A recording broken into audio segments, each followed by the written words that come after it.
In action today, Justin Rose retains his lead. He is 8 under, 1 under on the day. He's 8 under for the tournament.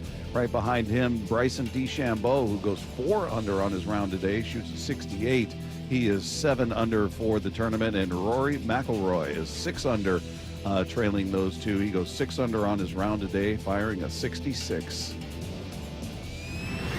Snapshot, brought to you by Miller Lite. When it's game time, it's Miller time.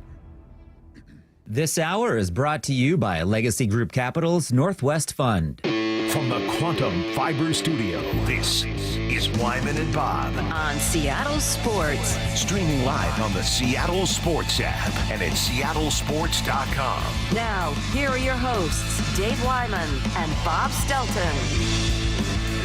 Welcome, everybody. It's Wyman and Bob. This is Seattle Sports on 710, seattlesports.com. We are live at Edgar's Cantina here at T-Mobile Park with the Mariners getting back to business tonight. Game 1 of a 3-game series with the Texas Rangers, who are in town to be the latest victims for your Seattle Mariners. At least that's what we're hoping for. We'll talk much about that. Jared Sandler, the Rangers TV and radio broadcaster, will join us at 3 p.m. We'll speak with the Mariners broadcaster to counter everything Jared says. At 4 p.m., Aaron Goldsmith will be with us. And maybe if we're lucky, we'll get a Mariners player. We'll see if somebody is gracious enough to join us out here on set at Edgar's Cantina. And then we'll do Mean Text coming up at 5:15 before we turn you over to the Mariners pregame show coming up at 5:30. And you guys can text in. You can start getting the juices flowing, the creative juices flowing on your Mean Text at 866-979-3776, powered by Mac and Jack's Brewing Company. We'll get into some of those and weigh in on everything else going on. We'll certainly talk about what's going on with the Seahawks and Drew Lock and all of that. But I was thinking about this last night for people like you, Dave, who are generally optimists when it comes to the Mariners. Outside of the rotation, remove the rotation. This is a question for our other optimists in the text community. Yep. What's your biggest reason for optimism outside of the rotation? I'm going to go dark Dave here. I'm counting on you. This is generally your role to be the ray of sunshine to my dark cloud. No, I saw your question, and I think 3 people: Cal Raleigh, Julio Rodriguez, and Randy Arozarena. And particularly Randy, if I had to take one right now, because we always, check our pulse during the different times during the season, and like this guy's hot or what he's doing right now. And Randy Arozarena, man, I mean, he gets the grand slam, he gets the walk-off walk, and the other thing I noticed about his stats over time, that there's been twice that he has led the league in hit by pitch. And he's just kind of, I don't know, I feel like he's our new Ty France. Well, that's what I was asking Mike about, who was the leadoff the other day? Was it Julio, you said, Mike? And, yeah, Arozarena, there's something about him at the plate that's kind of similar to Robles. And I would like to see him as the leadoff hitter, just because he's got like a nasty look on his face. So there's a couple of times where he does sort of a weird little I'm going to stand there and look at it. Oh, he doesn't stand. He'll step out of the box. Yeah. Just let it roll by him. So, but yeah, I mean, I think, and it's based on, the recency of him having just this monster game the other day. But, yeah, I think mostly it's Randy Arozarena. But, and then the Julio thing, I mean, look, it's okay to want to rely on Julio and, hold him to a higher standard. I feel like everybody is still kind of, well, he's still young and this and that. Nah, those days are over. $200 million. He's a guy that you expect greatness from. And, yeah, so I think those two, and then you always have to have Cal in there, right? Mm-hmm. So at least I do. Well, we know that. Yeah. That's a given. How about you? That's a given. It's hard, Dave. It's hard to come up with a... You posed the question. I know. And I was directing it towards all of the optimists like you. I tend to be on the cynical side. I tend to be the, your doomsday Dave. That's usually my role. I certainly believe in what Julio's capable of doing, because we've seen it. Is he capable of doing it from beginning to end for the most part? Again, allowing everybody's going to slump at some point. We haven't seen that. Cal Raleigh is a guy who produces, a lot of home runs, drives in runs. He's not an on-base guy. He doesn't hit for a good average. That's not his strength. Rosarena's a pretty free swinger up there, much like Julio. I'm hoping he can maintain it. So it is sort of a collective. I guess if I was going to, again, it gets really hard when you remove the rotation because that's what we all acknowledge as the greatness of this team. I don't know if they've got greatness anywhere else. I think Cal's a great catcher. I think Julio's a bordering on great center fielder. But as the whole package, offensively, defensively, consistency, it's hard to find that in this lineup, man. It really is. Would you say his defense this year, though, has been very solid and top end? Which one? Julio. Yeah, he's played well. I mean, it's such a brief number of games, but yeah, he's played well defensively. Yeah, I think. I mean, his range just looks like he's faster a little bit almost. And I'd say actually on the other side, Cal's defense hasn't quite been what it was last year, just in terms of throwing out runners and blocking a couple balls out there. And, you know, some of that's on the pitcher. You know, we always look to the catcher when they don't throw somebody out at second base or third base. Often it's the pitcher who's not doing a good job of holding the runner on and they're slow to the plate. But it's the catcher we look at. So, yeah, it's a little harder for me now. You know, I with a healthy Robles, I'd feel better. Just about the collective group. Like, you know what? I believe Robles and Julio and Cal and Arozarena are going to be that core. I think I believe in that group. Robles is a big piece to remove from that. Yeah. So I'm gonna buy into the fact that Julio's going to be a more consistent threat throughout the season. We'll see, but that would be new because he hasn't done it. 3 seasons under his belt. He's had tremendous scorching hot stretches. We've seen it, but you know, stringing it together month after month should be his goal this year, and it needs to be what he does because they have a desperate need for him to be that guy. Yeah. And we talked to Morosi about that. John Morosi was with us yesterday. If you guys missed that conversation, you can find it on the podcast page at seattlesports.com. But he addressed the question as to whether Julio can carry the bulk of the offensive production. He's 24. He's still young.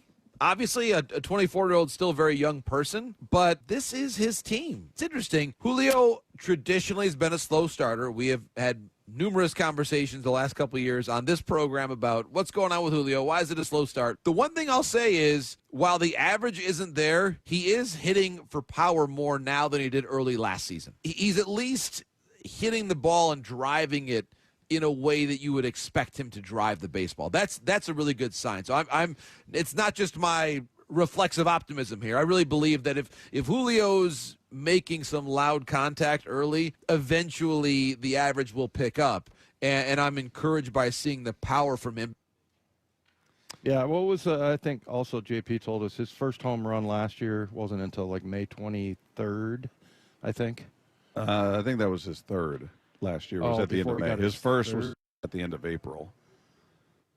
Yeah, at the end of April, not May. Yeah, May is when he hit his third home run of the season. Right. So, yeah, and the first home run that he hit last year was April 23rd. So, yeah, I mean, he's off to a little bit better start as far as the power numbers go and everything. And, you know, but I think it's time for him. And I'm trying to remember who we were talking about. I know it was something with Schneider and what can make a player, you know, in the draft maybe drop a little bit. And it was something about believing the hype or believing in the hype around him, right, and not just going out there and working hard. And I think somebody texted in something about that's the problem with Julio, is that he's believing the hype.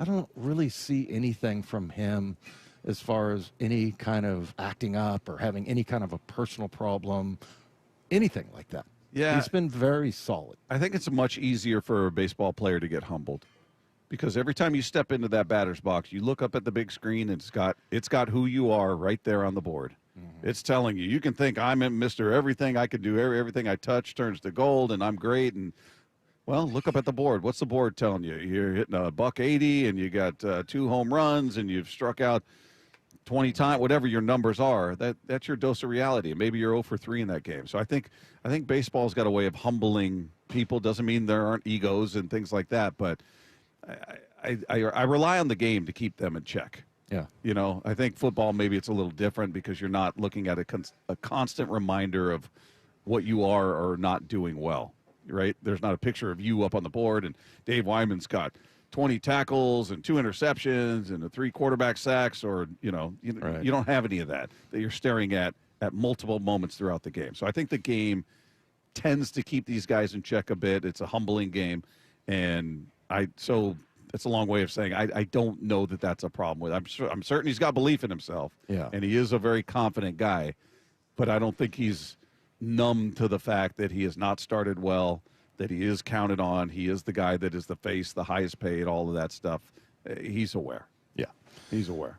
Yeah, and I think that was what the conclusion that we all drew. I've never had a problem with Julio as far as that goes. He's never been the guy that, he's more like, I always think, look at the standard as like a Robles. I mean, the way he plays, like running full speed into a net, okay, maybe that wasn't the wisest thing to do. But, you've never seen Julio, make a play where it looks like he's trying to preserve his body. Every once in a while you'll see that in football where somebody turns down a block or runs out of bounds early or something like that.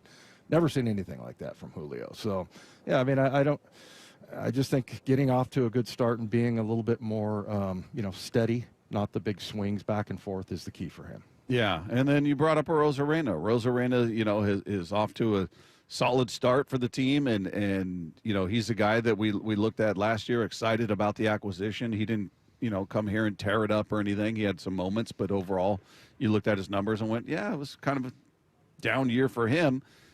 He's not killing it average-wise. He's hitting a $191. Interesting that Cal Raleigh's hitting 184. Julio's hitting 184. Rosarena's hitting 191. Those are my guys right there. J.P. Crawford's hitting 143. Yeah. Rayleigh 161.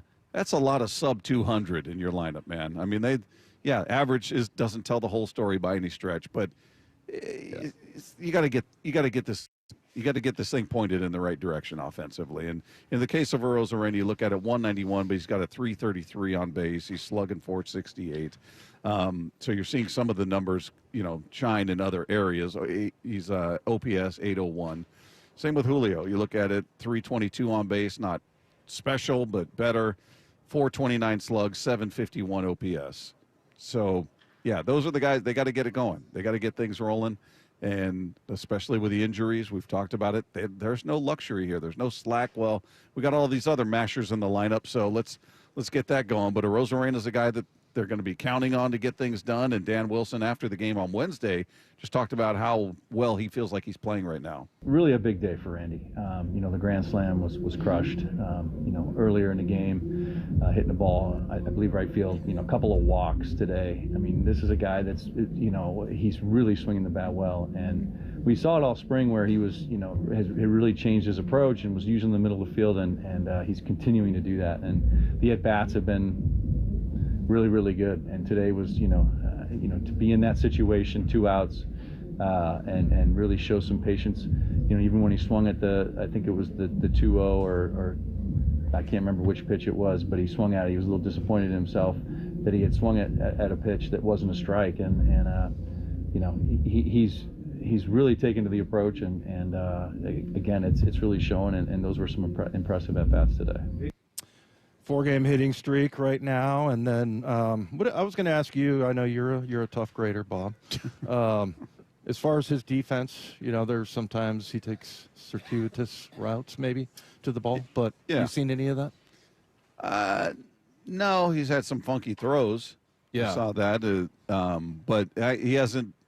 I mean, so early. It feels like everything that's been hit his way has been fielded cleanly, and it hasn't been a situation where he's had to run back to the wall and take an interesting route that he'll take at times. So, yeah, I haven't seen outside of a couple of wonky throws. Yeah. I'd say he's been fine, And remember, you'll hear here, Greg Amsinger, that was the one guy he seemed most confident about returning to form. But I think Randy Arozarena is a guaranteed bounce-back player. I'm actually not worried about Randy Arozarena. Is he going to hit 30 homers? Not in that ballpark.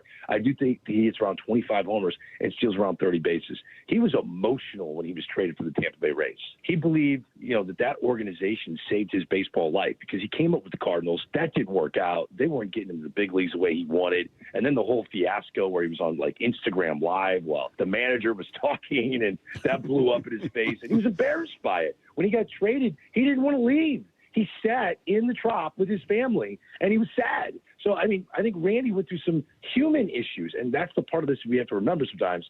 Let this guy get comfortable. I saw him in camp. He's all smiles. He's excited to play again. I think Randy's a guaranteed bounce-back player for the Seattle Mariners. Let's hope he's right. He's trending that way. So I like that. Well, nobody ever thinks about the human side of it, that was one of the. These guys aren't human. They make too much money to be human, Dave. Yeah, that's exactly right, and that's what people think. But I don't know. I don't remember ever, because I always think, hey, if you get traded, like when I got traded, I went and asked to be traded, and I was going to go to San Francisco, which was, an hour away. Where they worked out was an hour away from Stanford, and it was like being home. So I was thrilled. But like most trades are like, what? All of a sudden somebody comes down, and says you're traded, and it really caught him by surprise. And then you could see that, he was in the stands. You could see he was crying and everything. But it sounded like the other day when he came in the press conference that he's back with the fans and everything's all good now. Yeah, as far as that side of it goes. Yeah, he's feeling good. Hopefully that the good vibes continue with him, and then you start looking at possibilities for this lineup. Is it going to continue to be a conglomeration of Master Boney and Dylan Moore and Leo Rivas and Solano, or are they going to look for help coming up from the minors? They're going to look for outside help, and one of the names from the outside that is being brought up by a couple of people is J.D. Martinez, who's been a very good player in his career. I mean, he had a year, I think he had 43 home runs and well over 100. I mean, just a monster year, second year in Boston. He's also a guy who's older. He's 37. I think he's going to be 38 coming up in the summer. But Harold Reynolds on MLB Network was giving his reasons as to why Martinez, in his opinion, is a perfect fit for the Mariners right now. J.D. Martinez would be perfect, and he's not going to cost you what he would have cost you in the winter or even last year. He wants to play. Yeah. And he's in great shape. He's hitting every day. He's ready. He knows his role. That's the key, too. When you get guys that are at that age of a designated hitter, we've talked about this a lot already in the first 2 weeks, he understands his role. And the impact he would have on that team. Harold, right now, as a team, they're hitting 199. And just talk. They're hitting 199. You don't think J.D. Martinez would impact the club? He's not going to hit 199, I know that. No, exactly. So you heard Greg Amsinger chime in there, and he continued his push as to why he thinks the Mariners should go after Martinez. J.D. Martinez is sitting on the couch right now. J.D. Martinez is watching the show right now. J.D. Martinez, 2 years ago, hit over 30 home runs and drove in over 100 for the Dodgers. You need someone to help out J-Rod and Cal Raleigh in the middle of that order, and Randy Arozarena, it's just not clicking right now in Seattle for him. Well, it is now. Well, we'll see if it continues. He's trending the right way. He's still batting under 200. Yeah, but he's got a 4 or 5 game hitting streak. And Martinez has been a nice player. He's a guy I wanted years ago when he was a free agent and he was talking to teams. And I'd heard from somebody, I can't even remember who told me this at the time, because I was like beating the drum for J.D. Martinez, and they're like, he doesn't want to play here. I'm like, how do you know? Well, I know a person who knows a person. All right. Well, maybe there's truth to it. Maybe there isn't. I don't know. But if he's hanging on a couch right now and nobody's blowing up his phone and the Mariners give him a call and say, you still want to play, here's your avenue, I would think he'd be interested, to say the very least, right? Well, yeah, and you could sell him by saying, JD, half the games are away. So. Yeah, you don't play all 162 at T-Mobile, and I'm looking at his numbers now. Yeah, so that year I was talking about was his first year with the Red Sox in 2018. 43 home runs, 130 runs driven in. He hit .330 with a .402 on base. He had a .629 slug and a 1.031 OPS. I mean, it was a monster year for him. So he hasn't duplicated that, but the very next year, 36 home runs, 105. All the numbers came down a bit. And then you look at last year with the Mets, he played in 120 games. He had 16 home runs, 69 runs batted in, hit 235. I don't know why the big drop, if it's age, if the bat's slowing down. I'm not sure what was happening out there, but he's definitely worth kicking the tires on, I would say. So we'll talk more about that. Right now, let's take two. A good pitching matchup this weekend, including tonight, Bryce Miller and Jacob deGrom. deGrom's an interesting story because he looked really strong in his season opener. 5 scoreless innings in his debut, went at least 5 innings for the first time since April of 2023. Had that arm injury he was recovering from, pitched just 3 times the end of last year. But then last time out against the Rays, 8 hits and 4 runs allowed in 5 2/3 innings.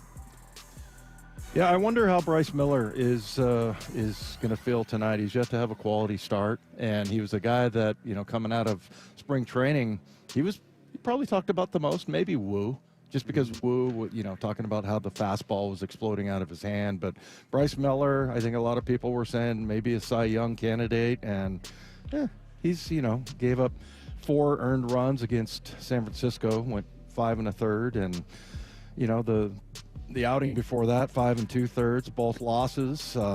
Gave up 3 earned runs, didn't go to 6. I'm looking for a breakout game from him. Yeah, he's a guy we haven't seen the complete effort yet. You've seen moments within those games, innings within those games where he looks like Bryce Miller and he's dominant, and then the wheels start to come off a bit. So, yeah, he has yet to put together what he did last year where he had a sub-3 ERA to end the season, and he was a guy worthy of the conversations like Wu as well with a sub-3 ERA. So we'll see what he brings. deGrom, who knows? We've certainly seen that he can be dominant and great, but does he have that left in him? We'll find out. Well, the holdouts have arrived in college football. Tennessee starting quarterback Nico Iamaleava. I'm not going to say it right. Iamaleava. He's already even getting wrote paid. it out I know. phonetically. It's still a tough name. Nico Iamaleava. He was making somewhere in the range of $2.5 million with his current deal. He did not attend spring practice because he wants a new contract. That's the official reporting, a new contract from the Volunteers. A new college football contract. It's a contract holdout, and the 2.5 he made last year, not enough. Yeah. What are we talking about, man? Tim, you're the man. We got GMs. Well, our guy Ron Rivera, who we've had on, he's kind of playing that role at Cal. A contract holdout in college football. Holdout. Yeah. I want a new deal. More. Wow. What would that have been like in my day? I want more classes. I'm only able to get to 4 or 5 classes you went to Stanford. A day, man. They would say that at Stanford, certainly, not any other school. Well, more library books, I guess. I don't know. I'd like more study time. Could I get more homework? Study time. Yes. I'd like more homework. Yeah, for me, it was like, I need an extra tutor. Yeah.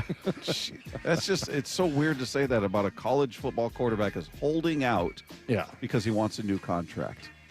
Yeah, it's crazy. Weird, man. Well, and it's shocking, right? Because people are of a certain age. Remember when it was all about, getting the scholarship and the education, and that was a fair exchange at the time. And now all of a sudden, college football has become a huge business. And look, you talk to guys like El Hombre, and he always brings it back to, hey, you can't fault these kids for wanting to get money. They want to get something out of it.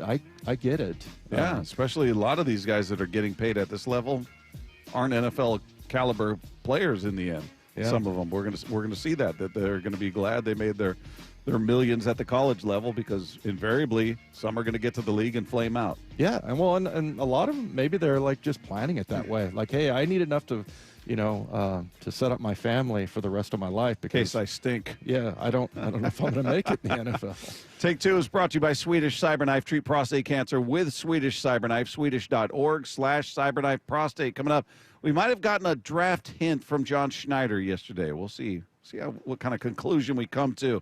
That's coming up next as we continue live from Edgar's Cantina here at T-Mobile Park. It's Wyman and Bob, Seattle Sports on 710. The John Schneider Show. Every Thursday until draft day on Wyman and Bob. We are now speaking with the architect of your Seattle Seahawks. How we doing, football fans? With Seahawks President of Football Operations and General Manager John Schneider. My job is to do what's best for the Seattle Seahawks organization. I have to keep wrapping my mind around that and trying to communicate effectively. Listen live Thursdays at 4 p.m. or watch the interviews on the Seattle Sports YouTube page. What's the standard the Seahawks defense needs to be held to under Mike McDonald? The John Schneider Show. Brought to you by Pizza Hut. From groceries to home prices, the cost of living in Washington state keeps going up. Now, Olympia politicians are proposing the largest tax increases in state history. Don't be fooled. If taxes go up, we'll all pay even more. Washington needs lower costs, not higher taxes. Tell the politicians no by visiting www.affordablewashington.org. Paid for by the people for an affordable Washington. Top 5 contributors are Washington Alliance for Competitive Economy, Microsoft, Madrona, T-Mobile, and Amazon. Baseball's back. It's time your yard stepped up to the plate. Synthetic Turf Northwest is Seattle's go-to for pro-quality turf. Perfect for backyard batting cages, putting greens, or just a mud-free play zone for the whole family. We install the best, we supply the best. And we're local-based in Woodinville with a new Fife location coming soon next to Sportco. Mention Seattle Sports and save up to $1,000 off your project. Visit syntheticturfnorthwest.com, where the grass is always greener. Bull riding, the perfect fusion of strength, skill, and pure willpower. It's the PBR Tacoma at Tacoma Dome, Saturday, April 26th and Sunday, April 27th. Tickets available at Ticketmaster and PBR.com. Right now, have beautiful, ultra-efficient, clean technology windows installed and pay $0 down, 0 interest, and 0 payments for 18 months. Only from Lake Washington Windows and Doors. And they'll even pay your sales tax. Visit LakeWashingtonWindows.com. Protein, protein, protein. Everyone is trying to get protein in their diet, but we need fats too. Healthy fat, that is, like the rich, natural peanut and almond butters found at G2G protein bars. Most bars don't have it because, well, most bars aren't real food or refrigerated.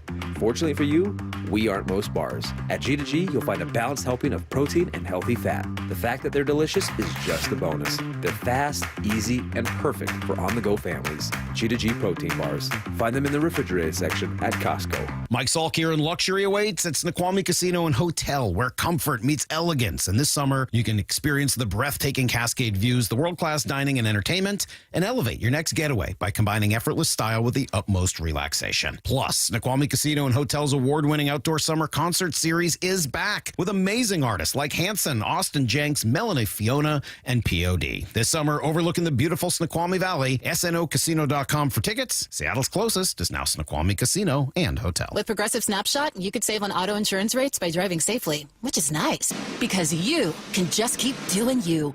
So keep on using that broken phone charger because it occasionally works. Keep quoting something you heard on a podcast as your own. Keep ignoring your sister's texts while you drive and after. And when baggage claim says, have a great trip, keep on saying, you too. And keep driving safely. And you could save with Snapshot from Progressive.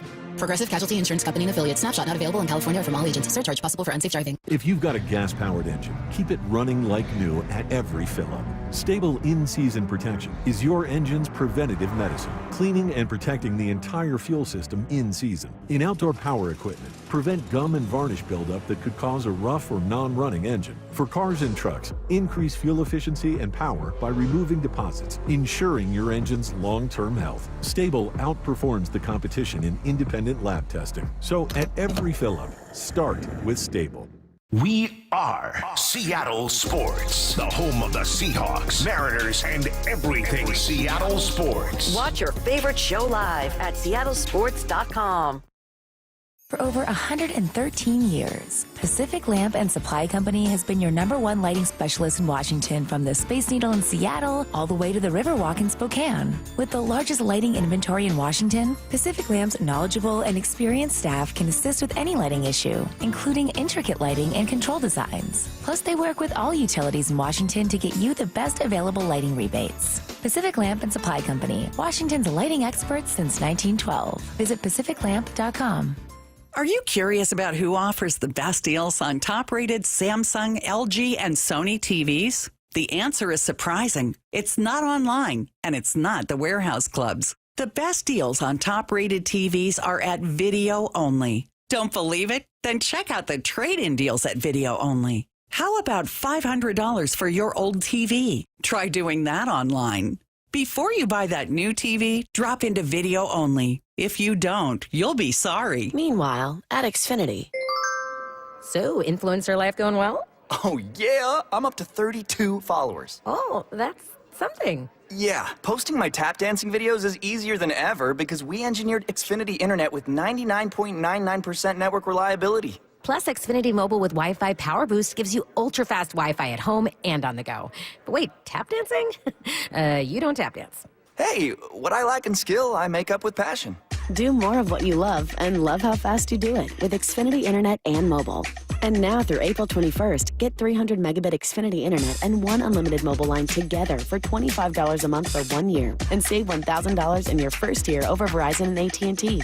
Learn more at Xfinity.com. Requires paperless billing and autopay with stored bank account. Restrictions apply. Equipment, taxes, and fees extra. After promo, regular rates apply. Savings compared to Verizon 5G Internet plus one unlimited welcome line and AT&T Internet 300 plus one unlimited starter SL line. Xfinity Internet required. Actual speeds vary. Reduced speeds after 30 gigabits of usage per line. Data thresholds and actual savings vary. This hour is brought to you by Legacy Group Capital's Northwest Fund. From the Quantum Fiber Studio, you're listening to Wyman and Bob. Weekdays 2 to 7. On Seattle Sports and 97.3 FM HD2. We are live at Edgar's Cantina here at T-Mobile Park. It's Wyman and Bob, Seattle Sports on 710. What are you laughing at? You're over there bouncing up and down. Oh, Matt, he comes up with a lot of gems, but that was a good one. I can't really say it. I can't repeat it, but yeah. Right. We had a few mean texts already. Somebody said if I sent a mean text to Dave, would he even remember it? And I just said, wait, what'd you just say? This person said, who gives a crap about golf? NHRA qualifying today. Let's hear about that. NHRA. Yeah, that's right. What does that stand for, Bob? I don't know. National Hot Rod Racing Association. Well out of my area of interest or expertise. Wow. I might be a redneck. I knew that. Well, you already got the hillbilly fence thing up your sleeve. Well, I'll tell you one thing I got going this weekend. Dave's Cat Corral. That's right, Dave. If you got a cat that needs looking after, bring him on down. Bring him on down to the ballpark. Dave's Cat Corral. Big cats, fat cats. Cats love him. Mean cats. If they got sick cats. If they've got special needs, Dave can work with those. Yeah, I have to inject insulin into one of the cats twice a day. And does it have to be at a very specific time? Yeah, it's like at 10 o'clock. Yeah. In the morning and at night. Yeah, lucky me. Yeah, and so you got a good weekend in front of you. Yeah, because when Shannon leaves and it's just me, Hoover the dog, he's just like, screw him, man. I'm going to go outside. I know that he's going to be worthless to me. Just hopefully he remembers to feed me. Yeah, but yeah. Now all the animals, they get this look of like disappointment. Like, oh God, it's when you. Shannon leaves? Yeah, you're in charge. Well, they're scared they're not going to survive. Oh, yeah. So Dave's got a big weekend in front of him. Dave's Cat Corral. Bring them on down. Bring them on down to the ballpark. I'll take them home, take care of them. Doesn't matter if they're sick. I'll give them injections. Watch, anything. Matt, he's going to show up on Monday with scratch marks all over his neck and face and arms.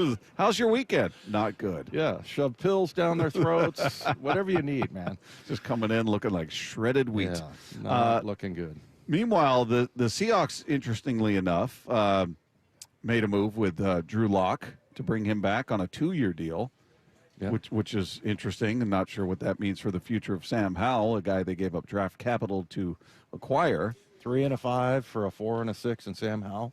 The other way around. 4 and 6 for a 3 and a 5. There you go. Yeah, I mean, look. No, I think you're actually right. 3 and 5, 4 and 6. I think that's what it was. And then you get Sam. Yeah, what are you pulling a Moyer on me? Well, we hadn't talked about it in so long, I forgot what the particulars are. But they did something they otherwise wouldn't do. Normally they do this. They, free agent quarterback out there, a veteran. All right, let's sign him. Usually it's just a transaction of money. It's not draft picks. But there was something different about that, which led you to believe they had a level of belief in what he could be.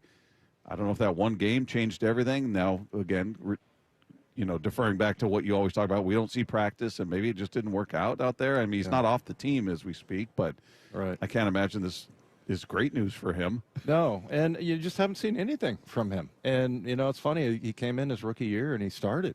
Or was that his second year?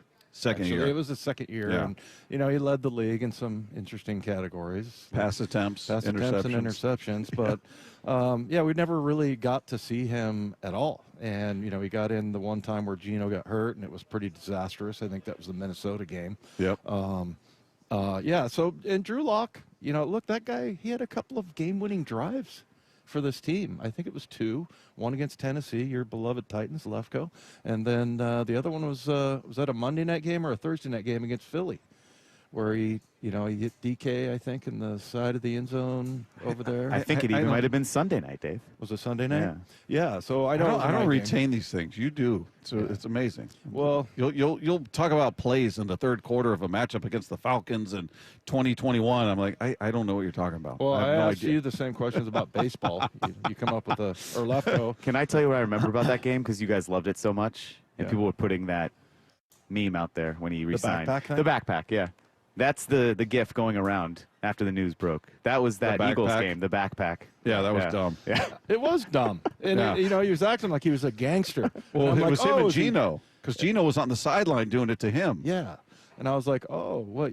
He's coming from the library or something? Yeah. And, you know, I don't know. I thought it was supposed to be some kind of gangster thing. I thought it was a gun thing. No, it was a nerd thing. Well, maybe they got in trouble by the NFL.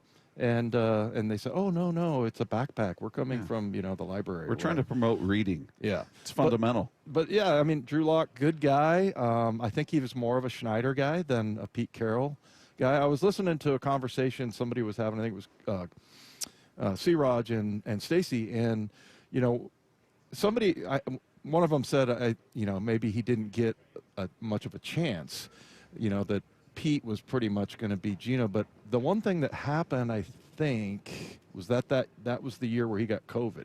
Yeah, when they were going to have their competition. He missed the game he was expected to start. Right. So that was one of the things, and that kind of took him a while to get going. But I liked what I saw from him, and yeah, so then he went to the Giants, and now he's back. And from what I understand, there's not any kind of coaching connection. There's nobody on their staff here that's, you know, run across him. Like, you know, we know that about Kubiak and Darnold. Yeah. That in San Francisco, they were on the same team there and ran the same offense and everything, but nothing like that. I think it's just he's always been a John Schneider guy. And I know one of the guys that liked him was Mark Schlereth, because he just talked a lot about his time in Denver and how they didn't do him any favors at Missouri, where he went to college. As far as the offense goes, it wasn't very quarterback friendly, and you know, and so there's all of this potential. But you know, look, I'm hoping that he's going to be a really good backup this year. You know, if you get it a couple of times where either you got a huge lead or maybe the quarterback gets nicked up, that you're going to be able to see something that's not what we saw from Sam Howell.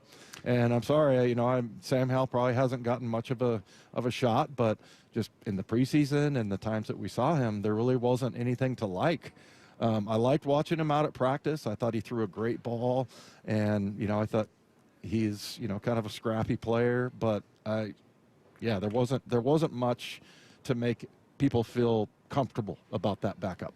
Yeah, and maybe they're looking in the draft as well. I mean, we had our conversation with John Schneider yesterday. In case you guys missed that, it's on the podcast page at seattlesports.com. But we talked about this being a draft class of quarterbacks that all the analysts call weak, that it's just not a good quarterback class, period. And John has talked in the past about, you know, hey, the quarterbacks just didn't line up with where we're drafting, all of that. So we asked him about that, and he kind of pushes back on that perception of this class. Yeah, I'd be careful when you hear people say this isn't a great draft. It's been said by kind of everybody. It's a bit, yeah. I mean, heck yeah. Everybody knows. Every John. team that's been out there talking about it on national television, right? Yeah. No, I think it depends on the team, how they view the player, the quarterback. Again, how you're going to acquire him, where you're going to acquire him. But you know, bringing him through the building is another. It's really about, okay, more time. We need more answers. We need more time with this player based on the questions that we need answered in terms of the vision we see for this player and the fit. It's not necessarily like it's separate from how you can acquire the player on draft weekend. I think every once in a while, John will kind of sound a little bit like a smart ass there, like, oh yeah, everybody. But I mean, you get. I think he is being one. Well, yeah, I mean, you get a taste. I mean, I don't think he's doing it in a mean way, I guess is what I'm saying, because he has zero interest in mock drafts. zero. Yeah. He doesn't. We rely on, Bucky Brooks and Ryan Wilson from CBS. We get on every year. I mean, now he's too big for us, right? He's not calling us back. But, yeah, you get, all of that. And, look. Tell him your name's Brock. Rely on him. Daniel Jeremiah, same thing. And John, I think doesn't even look at him. Yeah. Not even aware. All right, coming up, the Mariners will win this series against the Rangers if one prediction comes true. We'll get into that next with Wyman and Bob, live from Edgar's Cantina at T-Mobile Park. It's Seattle Sports on 710. Now that's how you walk that talk, am I right? 3-2 on the way, and it's high and inside. A bases loaded walk-off walk. The Mariners pull out their best win of the season. You just need those guys to be who you expect them to be. Rosarena, monster game. It is grand salami time.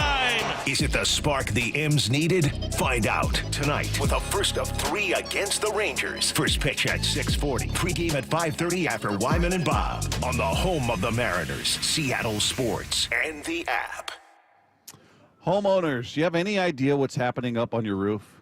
Because I can tell you I don't, and I never will probably, without having somebody come out and look at it the way that I did with Asset Roofing, because I don't get up on the roof. I've never been there, yet I know how crucial it is, especially where we live with all of the rain and the weather and a lot of people living around trees. So I had Asset Roofing come out, do a quick inspection, had them do it over a year ago, and they had highlighted a couple of spots they wanted to keep an eye on, so it was time to readdress that. They came out, got there early, communication on the way to the appointment was great. Sent me a very detailed report after they were done with all of the pictures. And here's an area we did some moss removal. Here's an area we unclogged a drain downspout is the word I was looking for. And then here are a couple of areas we need to just keep an eye on, and we'll readdress down the road. And more importantly, it gave me peace of mind, getting out in front of small problems that could become big, expensive problems. So if you're like me, you don't know what's happening on the roof, get Asset Roofing out there to do a quick inspection. It's painless, it's easy, and they're efficient. And if you know what's going on, you've got a repair that needs to get taken care of, you need a roof replacement. Asset Roofing has been in this business for over 2 decades. They are the best in the business. They're the opposite of the bad contractor. They follow through on all of the promises. They're going to be there when they say they're going to be there. They're going to charge you what they said they're going to charge you. It's unfortunately rare in this industry. You're either hiring a liability or you're hiring an asset. Head to AssetRoofingCo.com. That's AssetRoofingCo.com. Harbor Freight knows time is money, so for our Spring Black Friday sale, we're getting straight to the deals. Right now, you get 35% off jack stands, 56-inch roll caps under $800, and 2,300 PSI electric pressure washers under $190. See? Straight to the point, so you can get straight to the savings. Whatever you do it for less at Harbor Freight. Valid until April 13th, 2025 while supplies last. Limitations apply. What if your limited inventory had unlimited potential? What if your biggest risk was not taking one? What if you could make every move matter? Bank of America's Business Solutions can help bring your biggest what-ifs within reach. Find out how our digital tools, cutting-edge insights, and trusted expertise can work for your business. What would you like the power to do? Visit bankofamerica.com/banking for business to learn more. Bank of America is proud to be the official bank sponsor of FIFA World Cup 2026. Comcast Business helps turn today's small businesses into engines of modern business. It's how restaurants become reliably up and running neighborhood favorites. How retailers become seamlessly restocking, cyber-securing must-visit shops. And how healthcare offices become the data managing caregivers that we all depend on. With reliable connectivity, enhanced cybersecurity, advanced fiber solutions, and Wi-Fi backup, Comcast Business is powering the engine of modern business. Powering possibilities. Now through April 21st, new customers can get started with 150 megabit internet and security edge for $49.99 a month for 12 months with a 2-year agreement. Plus, ask how to get a $500 prepaid card on a qualifying internet package. Call today. Restrictions apply. Not available in all areas. Requires enrollment in paperless billing and automatic payments with bank account. Equipment, taxes, and other fees extra and subject to change. Early termination fee applies.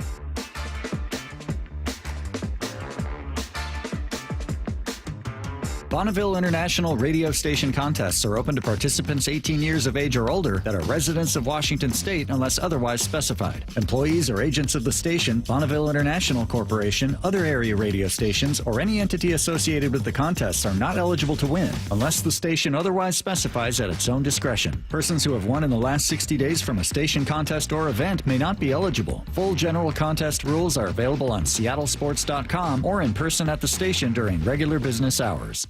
The John Schneider Show. Every Thursday until draft day on Wyman and Bob. Listen live Thursdays at 4 p.m. or watch the interviews on the Seattle Sports YouTube page.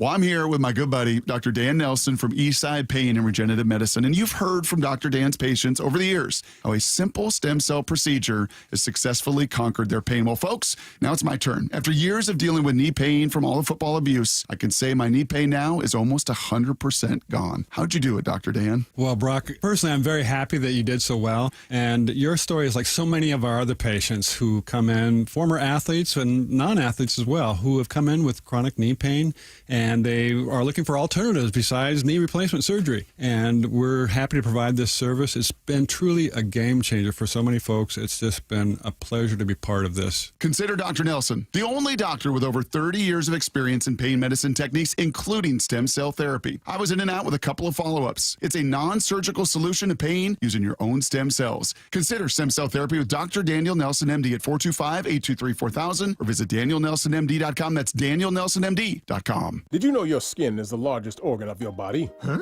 That's why you should shower with Old Spice Super Hydration Body Wash instead of plain old bar soap.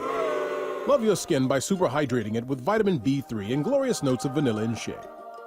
Did you know that my super hydrated skin is the second largest organ of my body? The first is my heart. Old Spice. Men have skin too. Old Spice Super Hydration Body Wash. 24/7 renewing moisture. With daily use. With Progressive Snapshot, you could save on auto insurance rates by driving safely, which is nice because you can just keep doing you.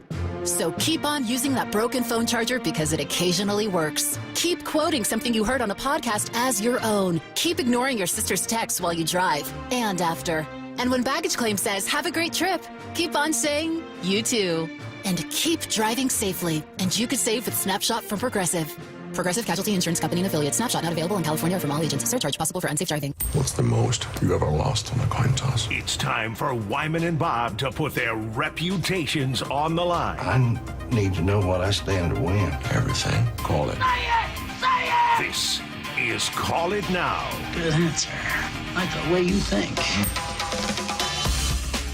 All right, new series, new team in town, new set of questions for Call It Now, making our pre-series predictions. Some people, Paul Moyer, like to make predictions after the results are in.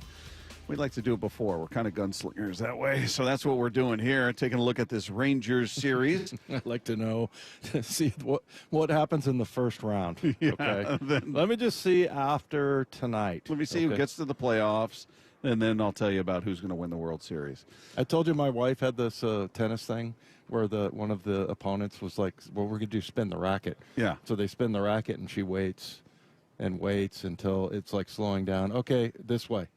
You know, it's like waiting for flipping a coin and waiting for heads to come out. Yeah, heads. What is it? Tails? Yeah. I call tails. Yeah.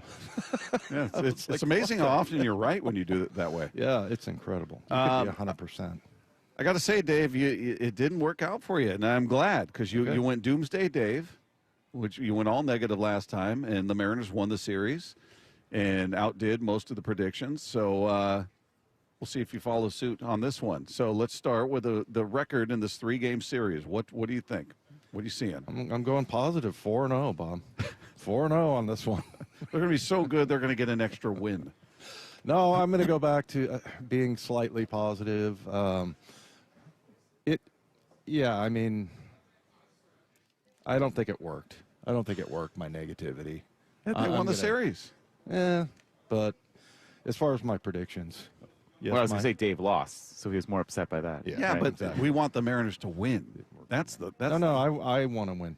I want to be right. We're not here to celebrate you. We're here to celebrate the Mariners winning. Yeah. Sacrifice for the sake of mean texts and for the sake of this segment. Yeah. All right. Well, I'll tell you what. I think coming off of that was a big win the other day, and a lot of people talking about it. Came in the ballpark. Our guy Tim up there that lets us through was really excited, and he was kind of cursing some of the people that were leaving early. And I think that he's like, yeah, these people are pouring out of here. I told them they better stay, and he was right, man. And that was really exciting. And I think a lot of times you ride the emotions of that, and it just feels like a good vibe. We were in the clubhouse afterwards. I'm going to say 2-1, 2-1 on this series. How about you? Yeah, I'm going to go 2-1. Yeah, I think, and I'm trying to figure out which one they don't get. I think I'm not sold on DeGrom being fixed and being DeGrom again, so they could get this one tonight. But we're waiting for Miller to put that complete effort out there, where he's had a couple of really dominant innings where he looks like he's sailing, and then things start to go the wrong way. Then you go up against Rocker and Evaldi, and that's Gilbert Evaldi. That's going to be a great one. So yeah, I'm gonna go 2 out of 3. I don't know which two though. It doesn't matter. So just to win the series, take 2 out of 3. So we both are going 2-1 with our records. Well, I'll say this: I think one of them's going to be Bryce Miller. I think you think he gets the win tonight. Yeah. Okay. Over under 9.5 runs scored. I'm going to go over. Come on, 3 games, you can't score 10 runs? Yeah. I like the look on Bob's face. Like, what have you been watching this team? Yeah. I think we might get some pitching battles here. So I think I'm gonna a little over 3 runs a game to get over that. I think I'm gonna go under. Okay. I'm gonna go under. I think there are gonna be some pitching duels. How about this? Over under 8.5 runs allowed. So what do we got? We got Miller, Wu, and Gilbert. I'm going under. Definitely. And again, like I said, I think it's going to be you maybe give up 1 or 2 runs tonight because Bryce Miller really just had such a good year last year, and he had a good spring, and everybody liked what they saw. So, he's yet to have a quality start this year. Only 2 games, but still, I think he's going to have a breakout game here. I'm gonna take the over slightly. It's going to be a slight over, but it's over. So that's all that matters. How about this one? Here's a new one. Mariners strike out over under 23.5 times. Yeah, since they're taking the series, according to me, I'm going to go under on that. They had the one game, the Houston series. First night, I think it was 6 strikeouts, and then the other day it was 6 strikeouts. Now, in between, you had 19 because of the 12 innings, and even with 9 innings, I'm sure they still were going to have a huge strikeout total. But I'm going to go under on that because it's just interesting. Like we talked about the San Francisco series. Obviously, the runners and scoring position stat was horrible. But they did get lots of base runners, and they didn't strike out a lot in that series. Yeah. And you look at the first, especially the A's series. I mean, it was 4 games, but they had 41 strikeouts. Yeah. But it's just amazing how much better everything feels and looks. The strikeouts when they're up there and it's just swing and miss. It's futility. It's deflating. Yeah. It just kills you. So I mean, it was kind of interesting to me. I mean, even though you lost Robles and that, and you got swept in that Giant series, it just still didn't feel like they were that far out of it. But when they're striking out like that, it just it's so aggravating. So, but I'm going to say under. I'm going to say under on the 23.5 strikeouts. Yeah, I was looking at the numbers. I think they're averaging just under 9 per game. This way, it was like 8.9 something, which is how I came up with the 23.5. I'm going to say over. I think they could go over with these pitching matchups because I think they're going to be some pitching duels, not a lot of runs scored. So we're going to see a lot of futility. Could, yeah. And then finally, over under 3.5 errors committed. Like I said, I mean a lot of the errors don't bother me. You know what bothers me the most? The throws that are off target, that you don't hit the cutoff guy, or it's like 10, 12, 15 feet off of the plate for Cal. Yeah. I just, that to me is unacceptable. Is that because Cal's involved on the play? Maybe. maybe. If they were throwing to Garver, would you be like, that's fine, he should That's grab fine, it? he'll be all right. No, let him chase it. That's the one that I don't know. It just doesn't. I always am very impressed by a throw that's right on the button from the outfield. It's always a great play to see. And Julio had one the other day. Yeah, exactly. And you don't expect it right on the button every once in a while, but within the range of what Cal or the second baseman or whatever it has. And when you see that part of it that drives me crazy.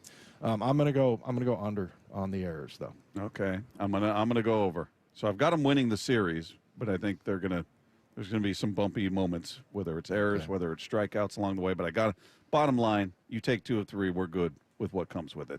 Hey, a reminder, if you've missed any of our show or you just want to check out and go watch things again, you can check out our Wyman and Bob channel on the Seattle Sports YouTube page. You can search for Seattle Sports on all social media platforms, whether it's Twitter, Instagram, Blue Sky, Threads, whatever you got. We are on there. So check out all the media platforms to find segments like our conversations with Seahawks GM John Schneider, which we had yesterday. If you missed that, it's all over the place. Meanwhile, we like talking to him because he hates the Astros. I don't know if he hates them as much as we do. Maybe more. We'll find out. But he's also got great insight on this Rangers team. Their TV and radio broadcaster, Jared Sandler, is going to join us next, live from Edgar's Cantina at T-Mobile Park. It's Wyman and Bob. This is Seattle Sports on 710. The Cal Raleigh Show. Belted way out of here to right field. Holy smokes. Every Thursday with Shannon Dreyer on Wyman and Bob. Seattle has been nothing but good to me. I would love nothing more to play for one team my whole career. Listen live on the Seattle Sports app or find the video on YouTube. Cal Raleigh with a walk-off home run. We are Seattle Sports, the home of the Mariners. 47,000 fans are going crazy. LeeJohnson.com is a dynamic research tool. We want to give the customer enough information to where they don't have to go anywhere else to research any of the questions they have. And if they want more information, we'd love to be there to help. We don't want them to feel like they're dependent on emailing us or texting us or calling us just to get the information they need. So we put it all out there. We call them digital retailing tools, big fancy calculators where you can get in there and change the terms and change the payments and change the cash down. And it'll give you a disclosure of, hey, when you do this, this means here. And a consumer can get on there and do a lot of this themselves. And then if they choose to get us involved, we can actually get involved on the backside of it and help them along the way. We want to give the consumer the same tools that we have and let them understand what we understand. Yup, that's pretty much what you'd expect.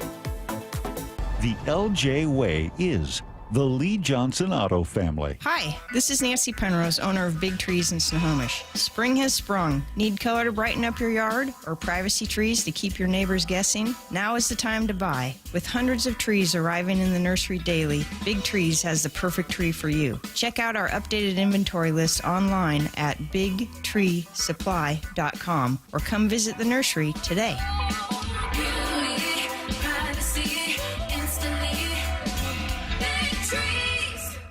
Hey, baseball fans, Rick Riz here. I'm excited to introduce you to my good friend Keith Dashafy, owner of Pella Windows and Doors of Western Washington. Keith? Thanks, Rick. At Pella Windows and Doors, we pride ourselves on delivering top-quality windows and doors that enhance the beauty and energy efficiency of your home.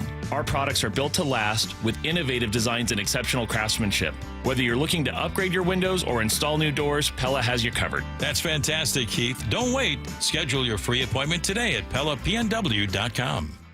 We meet by accident, fixing every last bit, Accurate Auto Body.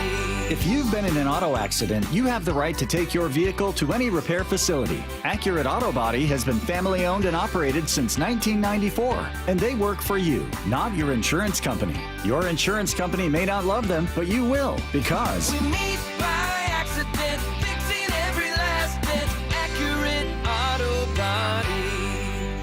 Getting a new battery should be easy. At Pacific Power Batteries, you won't go in with a battery problem and come out with a new transmission. Instead, we can test your battery to see if it's actually the problem. Maybe it's the alternator. We don't sell alternators, so we have no motivation to sell you one or even a new transmission. We have load testers and conductance testers, hydrometers and voltmeters whenever needed. I'm Steve Almond, and I invite you to our family-owned Pacific Power Batteries. You can trust us with any battery problem, and we'll top off the blinker fluid for free. This is the story of the one who, as a maintenance specialist for a historic high-rise, knows that vintage charm historically needs constant attention. Which is why when it's time to upgrade turn-of-the-century mechanicals, they turn to Grainger. With easy access to 1 million-plus products and the scale to deliver when and where you need them. The right tools and supplies are never far away. So the one can keep that vintage building running like new. Call, click Grainger.com, or just stop by. Grainger, for the ones who get it done. This is the story of the one who, as a maintenance specialist for a historic high-rise, knows that vintage charm historically needs constant attention. Which is why when it's time to upgrade turn-of-the-century mechanicals, they turn to Grainger. With easy access to 1 million-plus products and the scale to deliver when and where you need them. The right tools and supplies are never far away.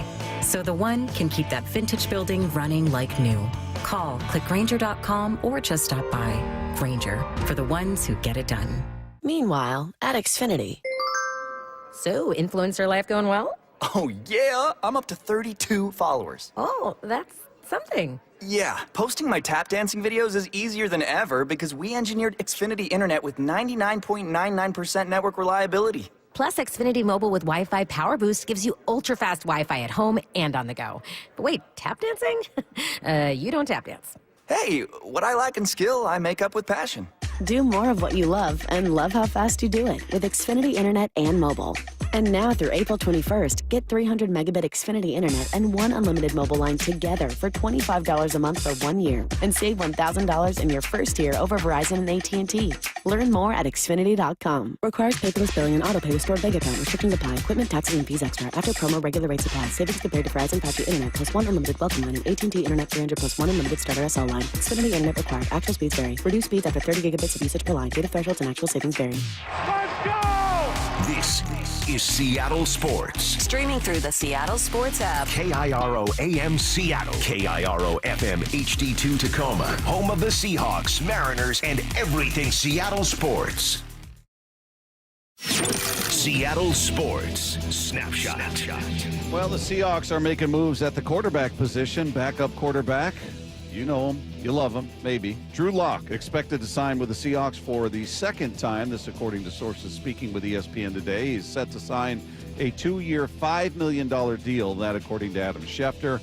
He's returning to Seattle after spending last season with the New York Giants. So Drew Lock back in town. What that means for Sam Howell, we'll find out. Meanwhile, take a look at your scoreboard, your leaderboard through 2 rounds at the Masters. Justin Rose remains your leader at 8 under. He goes 1 under, 71 on his round today.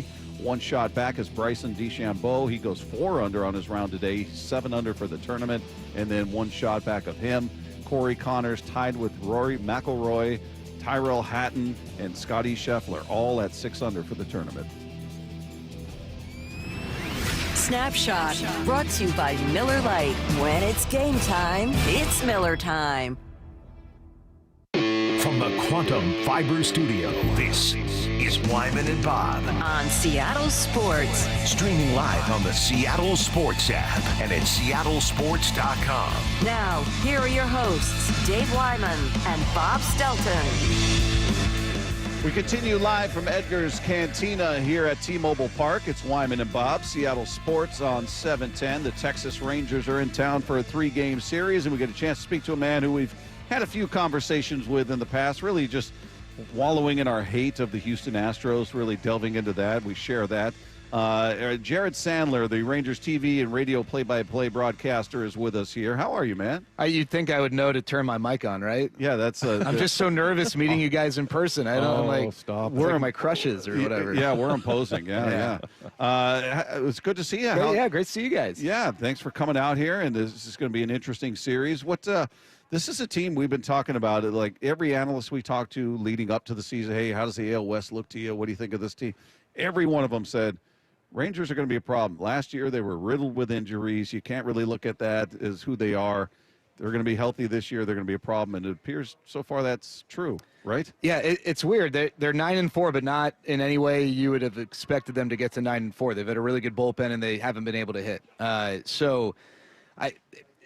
After last year, I guess as much as I want to say they're going to get it going with the lineup. Their lineup's too talented. I mean, we were saying that all last year, and it never really happened.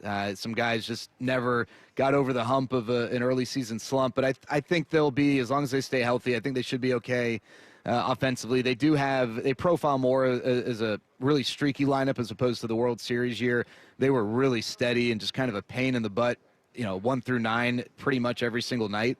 But yeah, I mean, you guys know that I've been high on the Mariners. Maybe it's been a sucker's bet some years, but I just believe in this team, and I don't think as bad as the lineup has been. I don't think it's a great lineup, but I think it's better than what people give it credit for being, which might be enough. So to me, I think that these are the 2 best teams in the West. Now, I hate the Astros.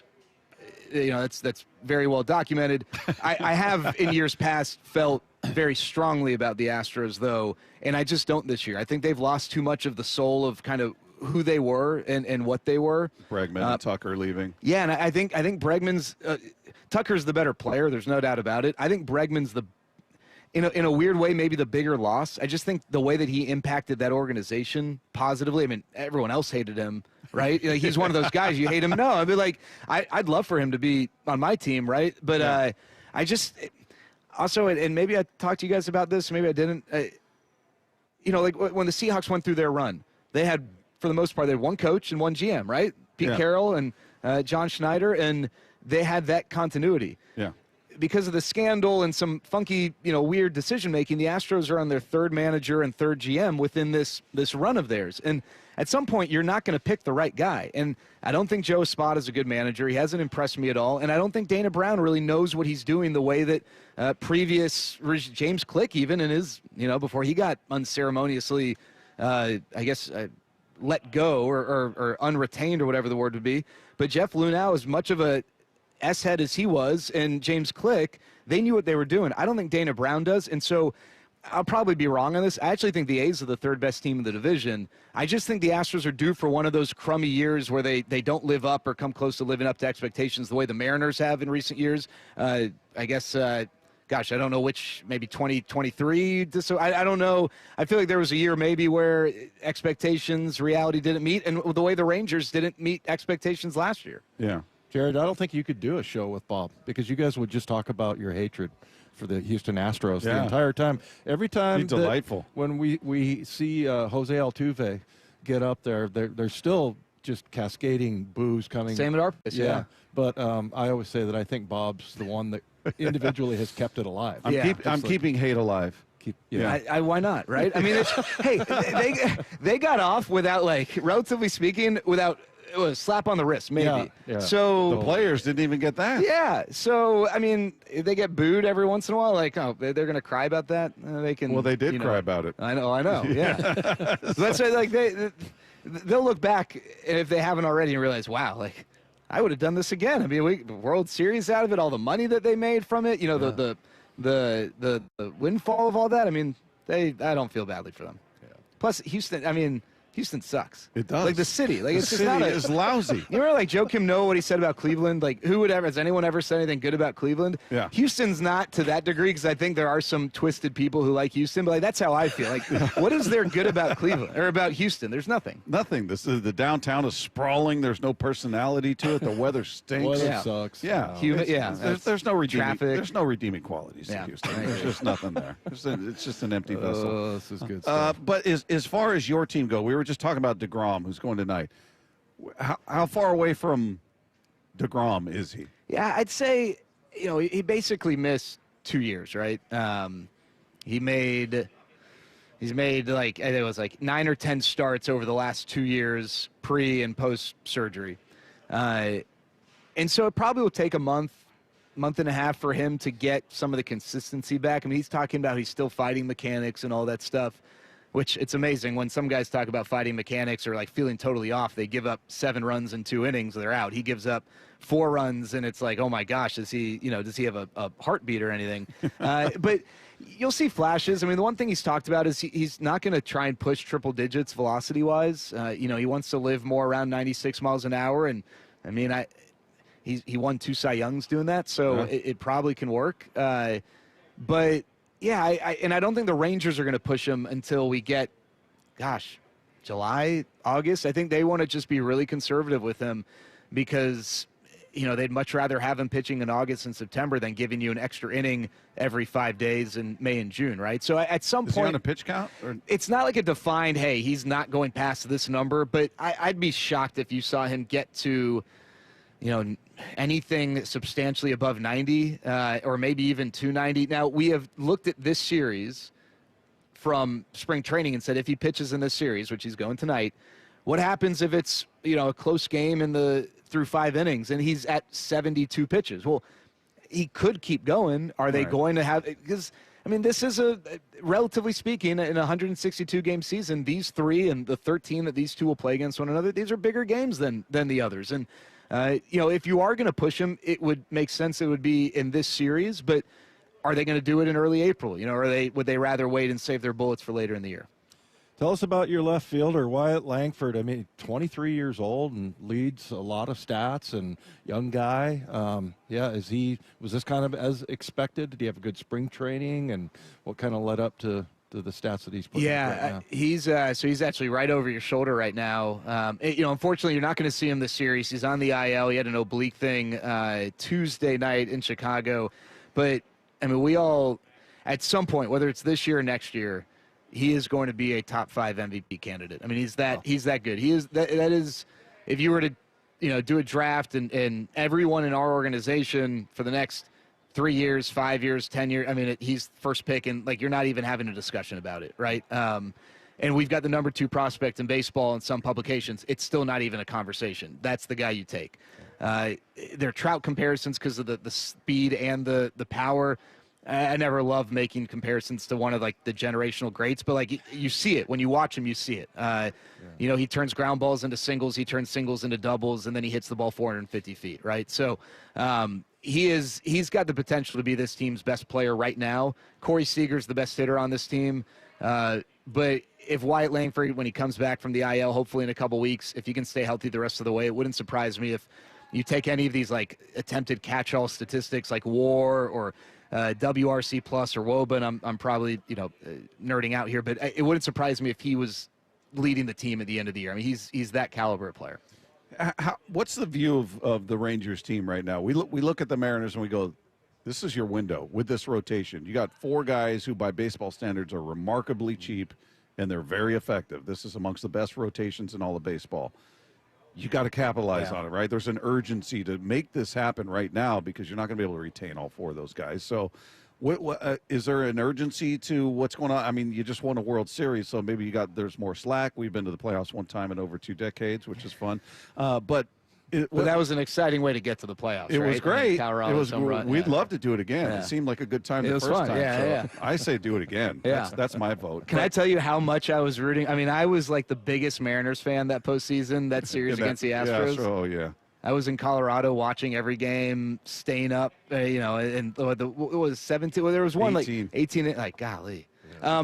I think the Rangers are in a weird spot because on one hand, financially, they're trying to stay below, and I understand financially that's a sore subject here, right, with spending and stuff. I get that. Yeah. But the Rangers, it's weird. They're 1 foot in, 1 foot out on that. They spend a lot, but this year they want to stay below the luxury tax to not incur the penalties you incur for a 3rd straight year in excess of that lowest apron. So, that would suggest, all right, we're really looking to the future as well.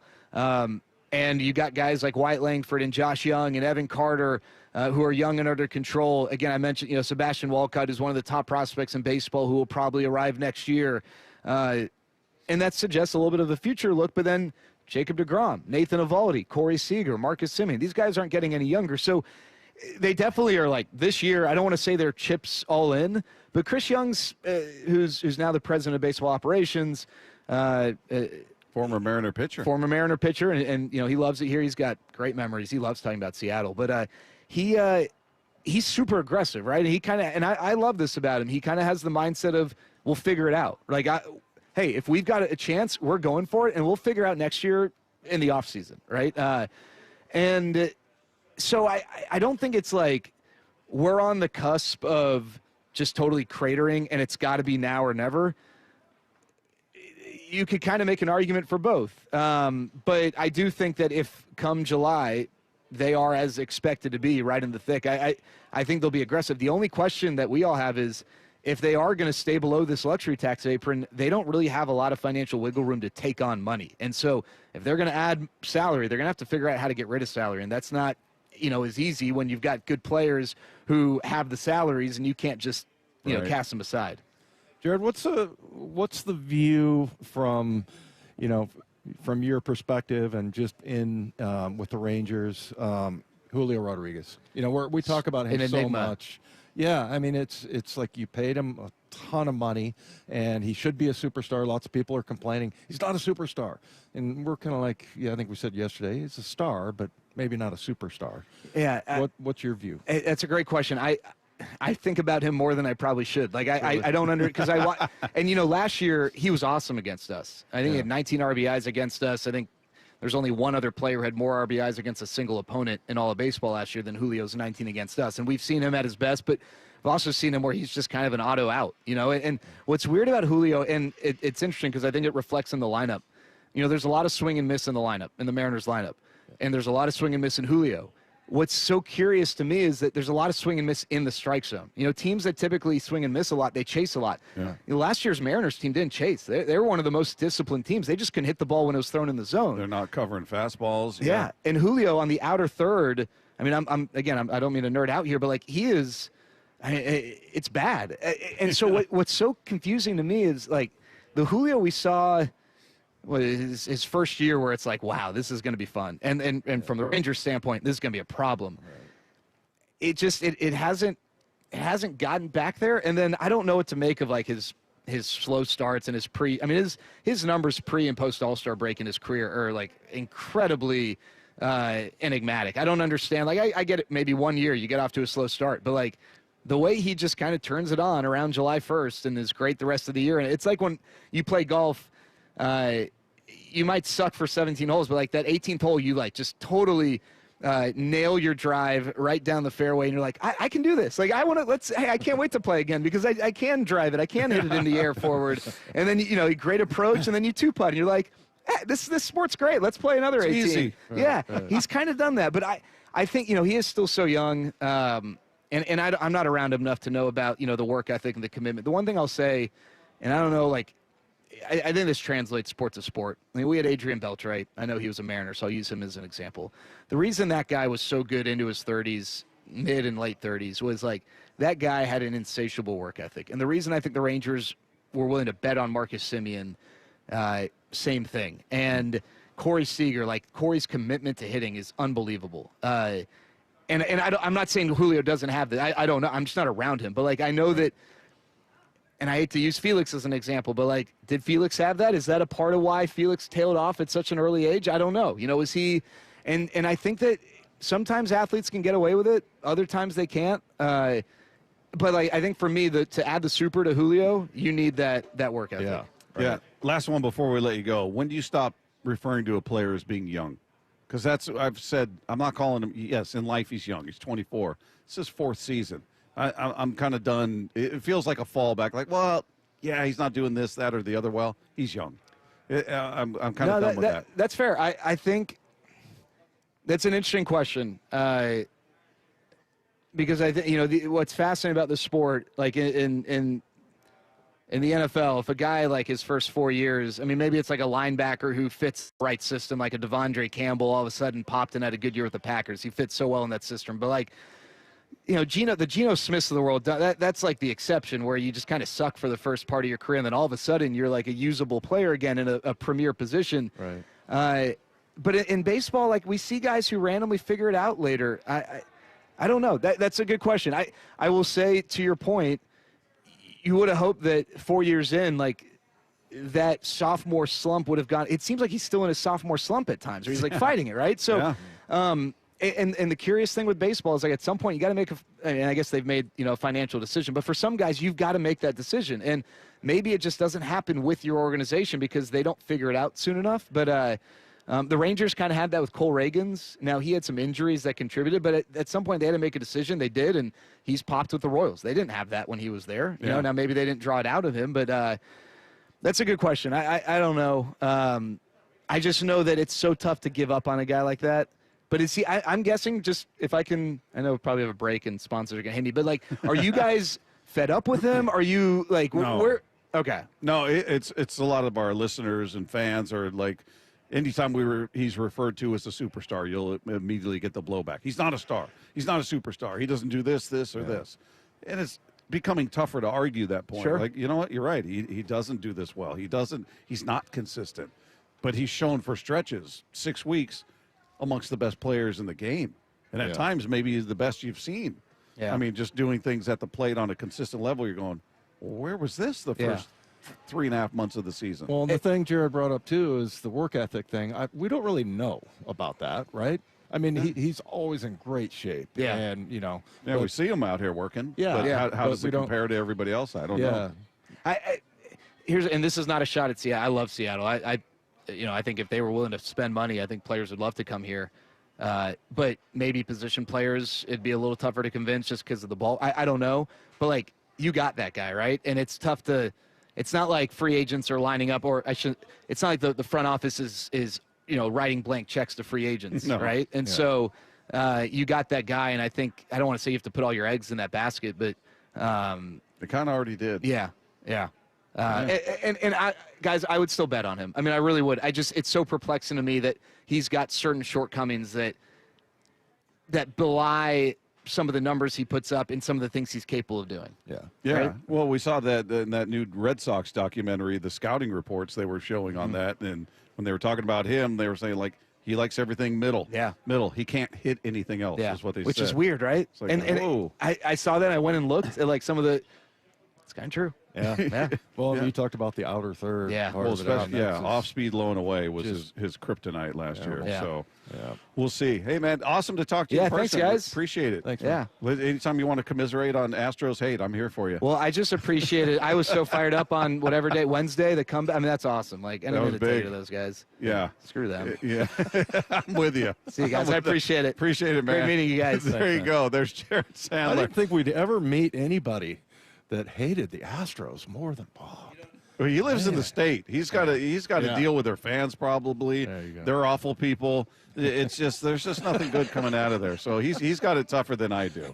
I hate them from afar. He's got to live amongst them. Yeah, that's true. But every opportunity he had to either, it's like you talking about Altuve, the little creep. Yeah. Just That's taking good stuff. shots. It's interesting. I mean, obviously he watches a ton of baseball, but just to hear his perspective on, he's kind of like the way he answered the question about Julio was kind of what we talk about. It's like, you don't really know. Yeah. And when he was talking about Felix, he was talking about the work ethic, right? I mean, he wasn't really known for that. That was not his calling card. No. So, and I don't really know. And I think, we talked about it earlier. I don't think he's a guy necessarily that believes the hype, that about him. And, he never has come off negative or anything like that. But do I see signs that he is like a grinder?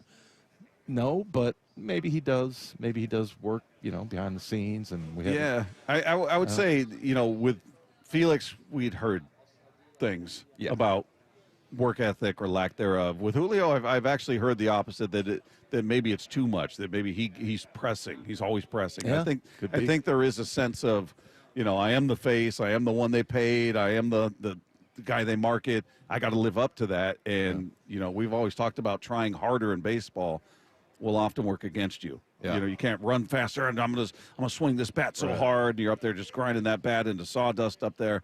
So, and I think we saw a lot of that last year with some of the swings and him chasing out of the zone. He was just trying so hard to make something happen. Yeah. You've seen him under control a little bit more this year. Again, we're so early in the season. There's no way I'd write him off. But, I think it's fair to be critical. I think it's fair for fans, and we'd kind of fight back on that a little bit. But I'm to the point where if they're sitting there saying he's not a superstar, I can't argue against that right now. Yeah. Right now, they're actually right, because I don't know that he is. So I think he can be. He's got the ability. He's shown it. We've seen it.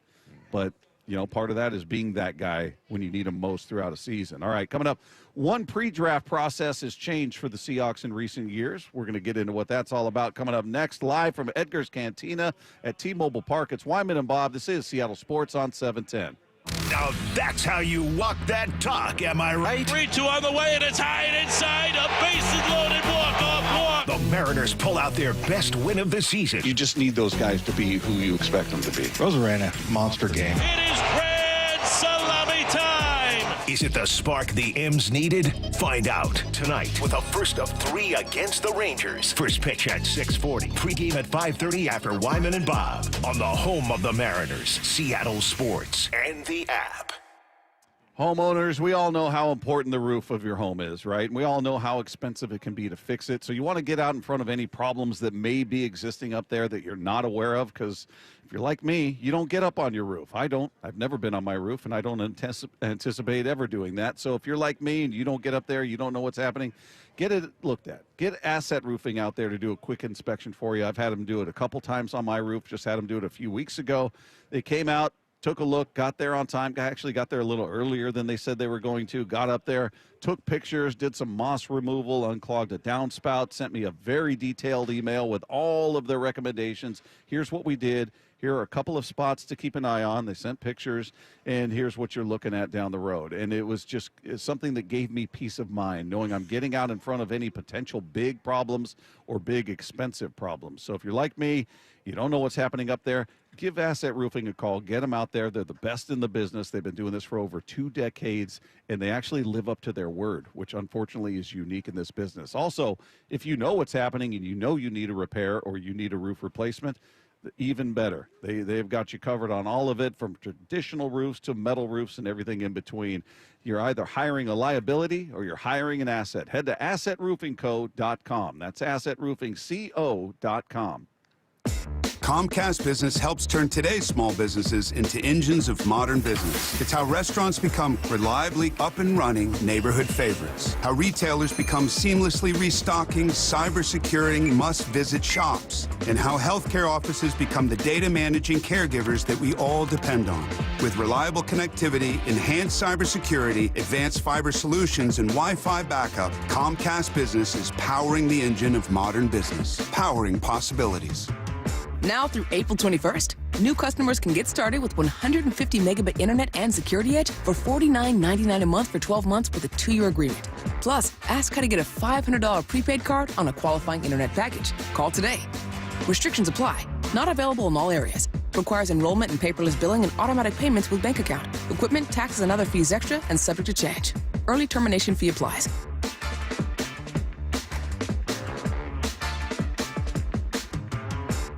Bull riding, the perfect fusion of strength, skill, and pure willpower. It's the PBR Tacoma at Tacoma Dome, Saturday, April 26th and Sunday, April 27th. Tickets available at Ticketmaster and PBR.com. Still getting around to that fix on your car? You got this. On eBay, you'll find millions of parts guaranteed to fit. Doesn't matter if it's a major engine repair or your first time swapping your windshield wipers. eBay has that part you need, ready to click perfectly into place for changes big and small, loud or quiet. Find all the parts you need at prices you'll love, guaranteed to fit every time. But you already know that. eBay. Things, people, love. Eligible items only. Exclusions apply. You know what's better than a limited time deal? An unlimited time deal. That's why the Wendy's $5 Biggie Bag with a Junior Bacon Cheeseburger, 4-piece nugs, Junior Hot and Crispy Fries, and small soft drink is available all the time. Because the best time for fresh, never frozen beef and Applewood smoked bacon is all the time. Duh. I feel like I'm repeating myself a lot. For the best deal of all time, gotta be Wendy's. Unlimited time does not mean forever. U.S. price and participation may vary. Prices may be higher in Alaska, Hawaii, and California and via third-party delivery. Fresh beef available in the contiguous U.S., Alaska, and Canada. Windows are our home's top target for break-ins. At Lake Washington Windows and Doors, we offer added security with our exclusive 3-layer security glass protection. Combined with our lifetime warranty, you'll have lifetime peace of mind. Choose Lake Washington Windows and Doors, a name you can trust. Subscribe to the Seattle Sports YouTube page to find new and exclusive content from your favorite shows and personalities daily. Just head to YouTube, search Seattle Sports, and click subscribe. Here it comes, the second huge online equipment auction of the year.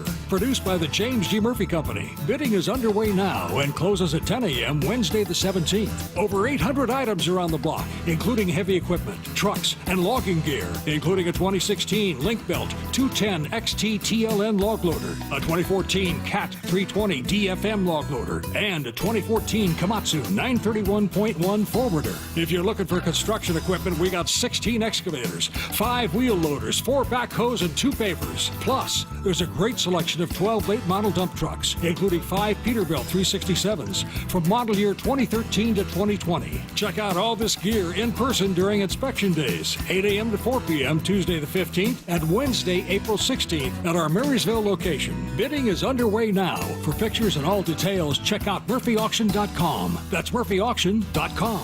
murphyauction.com. You don't have to be a professional athlete to feel like a champion. At Emerald City Athletics, every person discovers the champion within.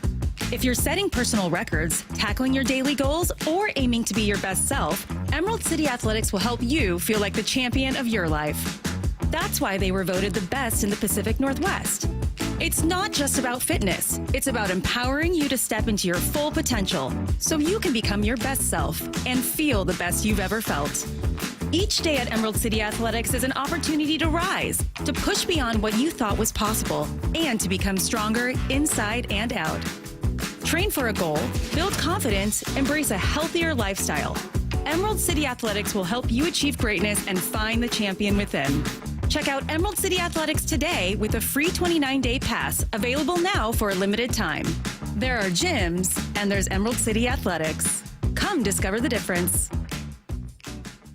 From the Quantum Fiber Studio, you're listening to Wyman and Bob. Weekdays 2 to 7. On Seattle Sports and 97.3 FM HD2. We continue live from Edgar's Cantina here at T-Mobile Park on what's turning into a beautiful day outside. Man, it was gray and chilly, and now the sun is out. It's sunblock. Matt's already sunburned. He's like bright red. It's only been out for 10 minutes. He's a little fair-skinned, yeah. So I am a little worried about what's happening on that side over there. Got some clouds looming. Yeah, but right now it's beautiful. Mariners are out in the field getting warmed up. They've got the City Connect uniforms on. We love those pants. They're still not any better. Well, I don't think the players like it either, from what we understand. Yeah. Well, maybe we'll ask Logan when he comes out here. I wonder if they do, because they used to warm up in their regular white pants, and then they'd put this, like they didn't want to put those on until the last minute. Now they're out here warming up in them. So maybe they're just accepted their fate. But yes, Logan Gilbert will join us here on set at somewhere, in the 5 o'clock hour? Or yeah, depending how quickly he can get through BP. So 4:45 or 5. All right. So we'll talk to Logan, one of our favorites. Always good to catch up with him. He loves us out here. He really does. Lefko told me, I don't know if you've looked, Dave, but he told me that the texters are disappointing him when it comes to the mean text. He says, once again, they're letting us down. They've run out of all the creative juices they may have had. It's just not happening. No, nothing to get disappointed with when nothing even happens. They're still figuring out how to type, put together 2 sentences back to back, think of something intelligent to say. Well, we haven't gotten anything like that sounds like you're calling them dumb. Yeah, I think so. We know they don't worry about punctuation or spelling. No. So that's not a big thing for them. Good to see you. But, you guys can send in your mean text, 866-979-3776, powered by Mac and Jack's Brewing Company. And we'll read the mean things you say about us coming up in the 5 o'clock hour before we turn you over to the pregame show. But we talked to John Schneider yesterday, GM and president of football operations of your Seattle Seahawks. And one thing he sort of highlighted, Dave, was their method of everybody getting on the same page prior to the draft to avoid what we've heard about in those draft day arguments that could take place. Right. And he talked about it here, described the process of getting the scouts and coaches on the same page as the draft board. So the scouts just came back in on Monday, and the scouts have seen how, Nolan Teasley and Matt Berry, Trent, myself, how we've adjusted the board going through it another time by ourselves. Now they've gone out in the spring, they've studied it. Now they bring that information, and now we're going through by position again. and we're discussing like where they should be on the board and what that looks like. Now we also have the coaches' grades, so we can read their reports now and see, okay, well, now this is where the coaches think too. So now once we get through this time through the board, so we call it like Saturday or Sunday, maybe Monday, depending on how long it takes. We'll get into it with coaches next week, and we'll sit in there with them, and then we'll discuss it. We'll get into it and go through it, have our disagreements or agreements, or like let people know like where and why and the how we're going to acquire the player. Yeah, that was interesting to me just because I was, we had Moyer out there yesterday, and he was talking about when he was a coach and how, these coaches would have these arguments, and some of them a lot of what he described was on draft day. You have a coach coming in and saying, hey, I need you to back me on this and that. And, Jim Mora came up to me. It was when he started working for the Seahawks. And he comes up to me and he goes, you were one of the biggest draft day debates I've ever been around. And I go, me? And he goes, yeah, he was with the Chargers, and I'd heard the Chargers were going to maybe take me in the first round. But he said that that the general manager and the coach were having a huge argument, like screaming at each other. And it was weird for me because I was like, I'm from San Diego. I was born there. I would have different kids. I would have a different wife. Just because these guys made a decision. He said finally the owner stepped in and goes, just take Rod Bernstein. And he was a tight end running back from A&M. And so was he a bum? No, I ended up being teammates with him in Denver. But no, number one, it was really bizarre to hear that my life was kind of decided by an owner stepping in and saying, just take this guy. He could have said my name, and then I'd have a totally different life. That's kind of weird. But it's also the main point of it is, why would you have that? And that's kind of what John was talking about, that like you can't have those kinds of things happen. Like you need to be settled on what are we going to do at this point if this scenario comes up. So, and you can't have guys fighting and screaming, and, you have guys that are not on the same page. So it sounds like, the whole process is they kind of have to agree to disagree on certain things. But like, hey, like John said, and that might be in the next quote, but I know at one point he said, you look like you don't know what you're doing, Yeah. It's like a fire drill all of a sudden going on right there on draft day, and you're on the clock. You've got like, I think it's 10 or 15 minutes for first rounders, and then 10 the next, or 5 the next. Starts dwindling as the rounds go on. Yeah. He talked about the fact that they have had some conflicts before on draft day. But that's all done by the time we get there, because I've been in those situations. Okay. And it's not good. It's Yeah.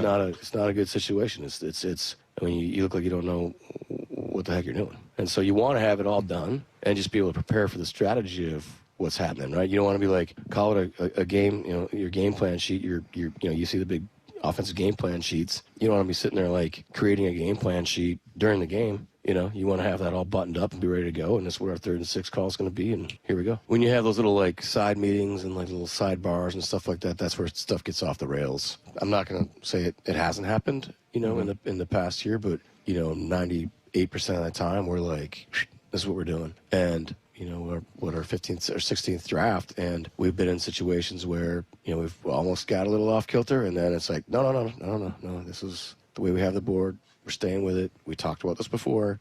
At the end of the day, that's the draft weekend. That's my primary job. Yeah, I think he's referring to, he didn't have final say. Pete had final say. So I think that's where, they probably ran into some things. And we hear stories every once in a while that John wanted somebody else, like Nick Chubb, or, there's a few other names that have been out there. And I don't know, was there something about Kittle at one point? Yeah. There was something. Well, I think they wanted him, but they knew he wasn't going to be where they were picking, something along those lines. Right. But so, yeah, I mean, I that's something that you have to have down before you go in there, because like I said, you're on the clock. And, Jim Mora, when he was describing the thing that happened to me, he's like, it was like 10, 9, 8, and they were going to lose the pick, so you can't have, like John said, you can't have that stuff going on. And, just like he said, it makes you look like you don't know what you're doing. So, yeah, I'm just curious, though, how many meetings and how long it must take to go through every scenario. Like, okay, if this guy falls to us, because what if, everybody thinks, hey, this guy's going to get taken early, and then all of a sudden he's there, but you were going to take this guy. I mean, you need to have all of that kind of planned out. Well, and then, have that ready to go, but then there might be a situation where a team calls and they want to trade. And they want to trade this player and this pick for this pick and this player or whatever. And it's a whole new dynamic that's been introduced that you didn't plan for. No, you're right. That's a good point. And that's what Moyer was telling us, about how one of the transactions involved a trade. Yeah. So now all of a sudden you got, trades going back and forth to go along with the pick. And just because you've got 32 teams and you've got hundreds of kids and you're trying to get the right guy and the right fit on your team, it's a lot of work. John doesn't answer his texts or phone calls when it gets like within 30 days of the draft. Probably smart. Yeah. All right, coming up, something that might get the common person arrested caused one athlete to make our WHYMAN of the week. That is coming up next as we continue live from Edgar's Cantina at T-Mobile Park. It's Wyman and Bob. This is Seattle Sports on 710. Now that's how you walk that talk, am I right? 3-2 on the way, and it's high and inside. A bases loaded walk-off walk. The Mariners pull out their best win of the season. You just need those guys to be who you expect them to be. Rosarena, monster game. It is grand salami time. Is it the spark the M's needed? Find out tonight with a first of 3 against the Rangers. First pitch at 6:40. Pregame at 5:30 after Wyman and Bob on the home of the Mariners, Seattle Sports, and the app. CyberKnife is expanding. It's Dave Wyman here with some exciting news from our friends at Swedish. They're adding a second CyberKnife, so patients can now receive CyberKnife treatment at Swedish Cherry Hill and the First Hill campuses. And as many 710 listeners already know, CyberKnife is a non-invasive, non-surgical treatment for prostate cancer with proven results. CyberKnife uses advanced technology to track your slightest body movements while adjusting in real time to deliver radiation with extreme precision. And the result? Healthy surrounding tissue and organs are spared from radiation. The end result, you're going to get excellent long-term cancer control and significantly reduced side effects. And compared with other radiation therapies, which sometimes last 6 to 9 weeks, the CyberKnife treatment period is typically only 5 days, and each session lasts less than an hour. So if diagnosed with prostate cancer, consider treatment with Swedish CyberKnife. Go to swedish.org/CyberKnifeProstate. Treat prostate cancer with Swedish CyberKnife.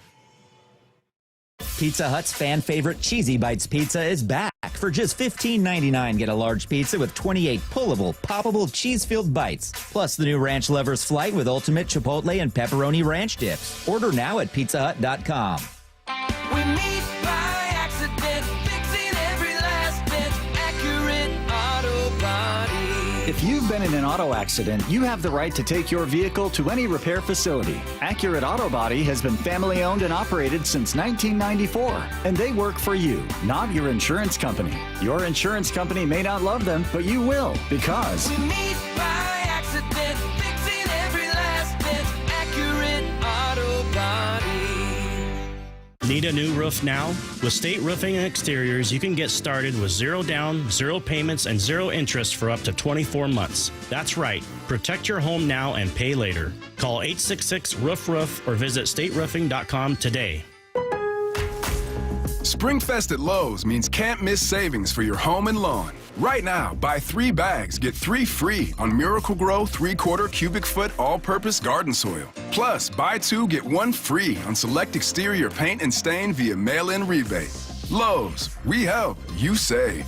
Valid through 4/16, excludes Alaska and Hawaii. While supplies last, selection varies by location. See rebate form for complete list of eligible products. Offer excludes clearance and mistints and can't be combined with any other offer, promotion, discount, or coupon.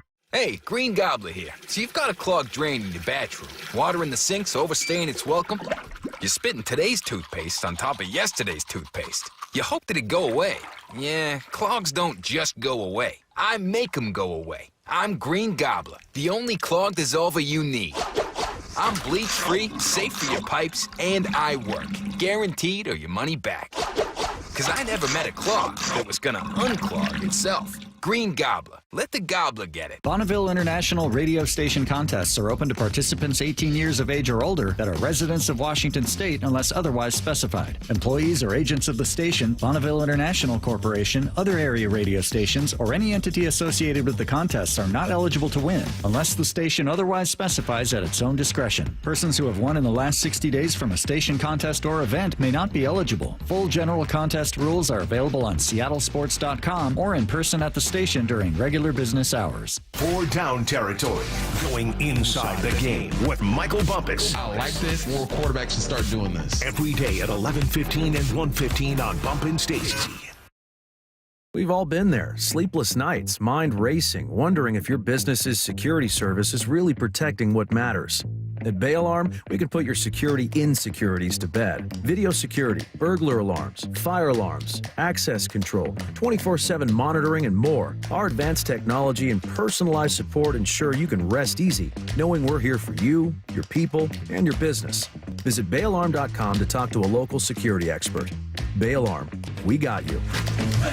Need a break from everything? Escape to a place where anything is possible and the fun never stops. At Silver Reef Casino Resort, you'll discover world-class dining, championship caliber golf, and so much more. Come join the fun and see why we've been consistently rated one of the region's top destinations. Visit silverreefcasino.com to book your stay and discover all the exciting events and promotions we have in store for you. Silver Reef Casino Resort, located off I-5, exit 260. Find out more at silverreefcasino.com. Meanwhile, at Xfinity.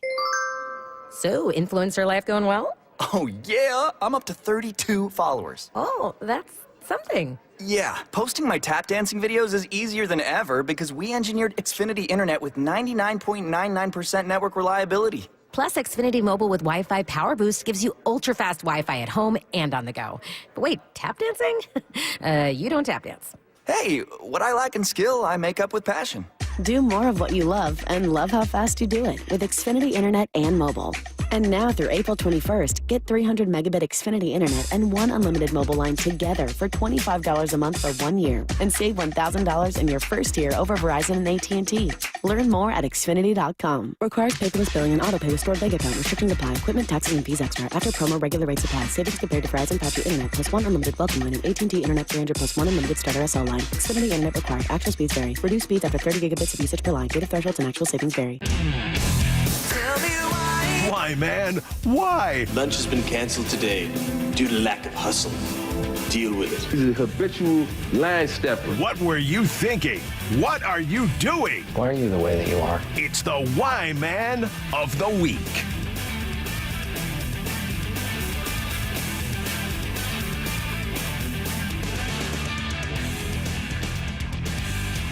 We continue live from Edgar's Cantina here at T-Mobile Park. It's Wyman and Bob. Time for Why Man, which is presented by Mazda of Everett. We do this each and every week, and start with a little golf, which will make one of our texters happy that was super excited when I was reading a golf leaderboard earlier. Oh, yeah? But really, this is our kind of story right here as far as your kind of story. As far as it relates to golf.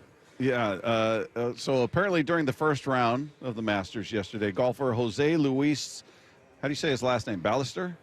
Ballester? Sure, yeah. How about that? Ballester? You could be that. Apparently elected to relieve himself in the famous Rays Creek near the 13th green. And he explained why he had to use the creek as a bathroom during his opening round. Well, I completely forgot that we had those restrooms on the left of the tee box. Oh, okay. 13th tee. Yes, yeah. Correct. And then I'm like, I really need to pee.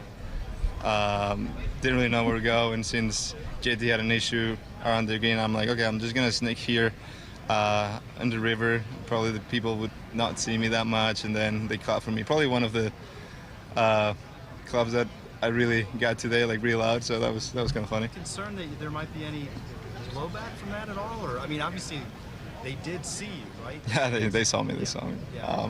I mean, it was not embarrassing at all for me. So if I had to do it again, I would do it again. Sure, they love hearing that out there. Did there. it before, I'll do it again. Yeah, the Masters, it's built on tradition and just the the sportsmanship and they hold everything to such a high standard out there. It's so lofty, and you got this guy peeing in the creek. I know, using it as a bathroom. It's like a scene out of Happy Gilmore, right?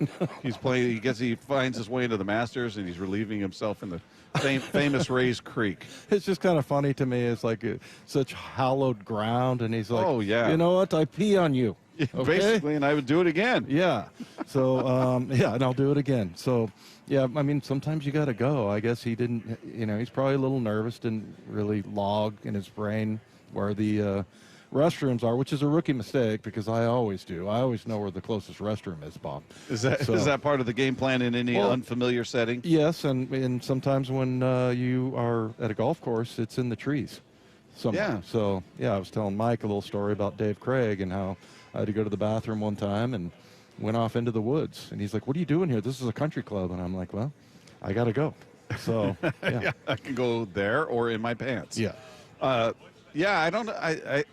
I'm guessing you feel like he made the right decision because you wouldn't want him polluting the majesty of the landscaping there. We were looking at it on TV yesterday. It was just picture perfect. They're out there cutting every blade of grass individually.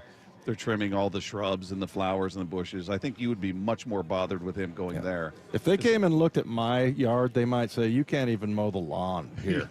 Stay away from the gardening equipment, sir. Exactly. Yeah. So there you go. All right. Story number 2. This is Andrew Bailey, Red Sox pitching coach, giving the scouting report. This is from the new docuseries that's on Netflix about the Red Sox season last year. And in it, for people that remember, the Red Sox opened their season playing the Mariners. So this is some of them giving scouting reports on some of the Mariner hitters here. First hitter, J.P. Crawford. Attack him. Okay, very, very patient. All right. Julio Rodriguez, very, very aggressive. All he wants is the ball middle. Anything middle.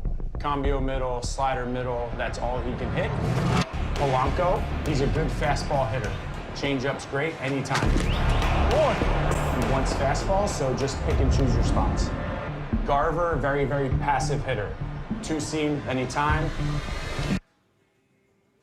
What's the most flattering? Like, look out for this guy. This guy can you're just going to pitch around this guy. And no, basically, JP, they were, hey, he's going to take pitches, be aggressive, attack. Julio, all he wants is in the middle. He can't hit anything else. Polanco, throw him off speed. He's just sitting fastball. And then Garver is a very passive hitter. So it didn't sound like murderer's row there. Well, and it also, what about the positive side? I mean, was there any kind of warning for, look at this guy's hit this or whatever? It was everything was very dismissive. Was there any lookouts in there, Lefko? I haven't watched the series yet. No, that's about the extent of what they showed on the Mariners. Yeah. Just quick little profiles there. What Dave really wants to know is, what did they say about Cal? I don't think they did Cal, actually. How rude, right. Yeah, we got to talk to Netflix. Out of all the years worth of footage you filmed, you couldn't put the blurb about Cal Raleigh in there? Yeah, Dave's got a bone to pick with them. Yeah. It's all right. So there you go. Meanwhile, and I'm guessing Lefko put this up here for selfish reasons. Wyman number 3. Let's take you back to the national championship game. Houston versus Florida. Houston doesn't get a shot off in the final 19 seconds to end the national title game and turn it over on their final possession here. Cryer, 6 seconds, 5 seconds, short. He won't. He can't touch it. He can't. 1 second. And it's over. Florida is back on top of the college basketball world. Championship madness. Thus, his Florida Gators, his beloved Florida Gators, are national title winners. How about that? Oh, now people are going to think I root for them, actually. You were. Add another team to the list. Yeah. For this year, yeah. Big Gator fan. Well, they should always have a place in your heart. It's the same thing for me with UConn. I picked them to win the whole thing in 2011, I think it was. Yeah, I always have a special place for UConn. Well, I will say, like you were talking about, Bob, this is the first bracket I've ever won. And I've been doing this for many, many years. Yeah. So I would never get everything right. And then finally, the Gators, they came through. That's okay. So I've let everyone know about it. I'll tell you what, I was like probably 45 when I won my first one. So, yeah. So you got to beat by 9 years. Yeah, there you go. I kind of feel bad about that. I don't think you do. Oh, no. You know what? I'm forgetting the most famous one. The Survive and Advance, North Carolina State Wolfpack, when they won in 1983. Yeah, I had them in my pool at Branner Hall, which was my freshman dorm at Stanford, and I won like $34. There you go. Yeah. That's a lot of macaroni and cheese. You're damn right. Yeah. It was good. Actually, it was Domino's Pizza. That's what we ate. So this was a chance for Lefko to take a victory lap here. It was a bad play. Let's be honest. You guys all saw it. It was pretty terrible. If you're Yes. if you're a Houston fan, it's just total futility. You're like, what are you doing? So it made them look like John Schneider said. It made them look like they don't know what they're doing. It was entertaining. That was the same night the Astros blew the lead here to the Mariners. Well, the Mariners had given up the lead, and then the Astros blew it again. So quite a night for blowing leads for Houston. We better hurry up and get Goldsmith on before he tears apart the entire set here. He's dropping headphones over there, scooting chairs around. He's doing his pregame work, man. He's focused. He's focused on it. We'll get some insight from a guy who's he's going to join us in person this time. I love it. Yeah. Aaron Goldsmith joining us live on set here at Edgar's Cantina at T-Mobile Park. It's Wyman and Bob. This is Seattle Sports on 710. For down territory, going inside the game with former Cougs and Seahawks wide receiver Michael Bumpus. What's something people may have confused about what a run-heavy offense actually means? People think that they're just going to run the heck out of the football. We're running the ball 35, 40 times. That's not really it. I want people to think of a run-heavy offense as that's the first punch that's going to be thrown. And it's going to be thrown often. But there are days you spread them out and you just let it go because you feel like there's advantages in other places on the field. For down territory, every day at 11:15 and 1:15 on Bump and Stacy. Yeah, I have a ton of really memorable customers. One of my favorite customers I've ever had, he came in and had a really bad experience with several different dealerships. He'd just lost his husband. His husband left him with a truck, and he was like, I don't need a truck. Like, this is so impractical for me. And it was a really emotional decision for him because it was one of the last things that he had, obviously husbands. We were like, it's no problem. Like, we're going to help you. And we did the process the same way that we always do the process. And we helped him trade in his truck for a beautiful new Rogue. And that was really cool. And he bought his second car from us. And I'm sure when he needs a third car, he'll come back and buy his third car from Nissan too. Afterwards, to thank us, he sent us this beautiful basket of like candies and fruits and stuff. Making a great day for the people around you is making a great day for yourself. The LJ way is the Lee Johnson Auto family. Did you know you can get your prescriptions for less at your local pharmacy? You can with GoodRx. It's the free app that can save you money on your medications. Just search for your prescription, choose the pharmacy and the price that works best for you, and then show your GoodRx coupon to your pharmacist at the drop-off counter. GoodRx works at over 70,000 pharmacies, including Walmart, Rite Aid, and Walgreens, and it works whether you have insurance or not. It's easy to save. Next time you drop off your prescription, check GoodRx. To start saving today, go to GoodRx.com. GoodRx is not insurance. Harbor Freight knows time is money, so for our Spring Black Friday sale, we're getting straight to the deals. Right now, you get 35% off jack stands, 56-inch roll caps under $800, and 2,300 PSI electric pressure washers under $190. See? Straight to the point, so you can get straight to the savings. Whatever you do it for less at Harbor Freight. Valid until April 13th, 2025 while supplies last. Limitations apply. This is the story of the one who, as a maintenance specialist for a historic high-rise, knows that vintage charm historically needs constant attention. Which is why when it's time to upgrade turn-of-the-century mechanicals, they turn to Grainger. With easy access to 1 million-plus products and the scale to deliver when and where you need them.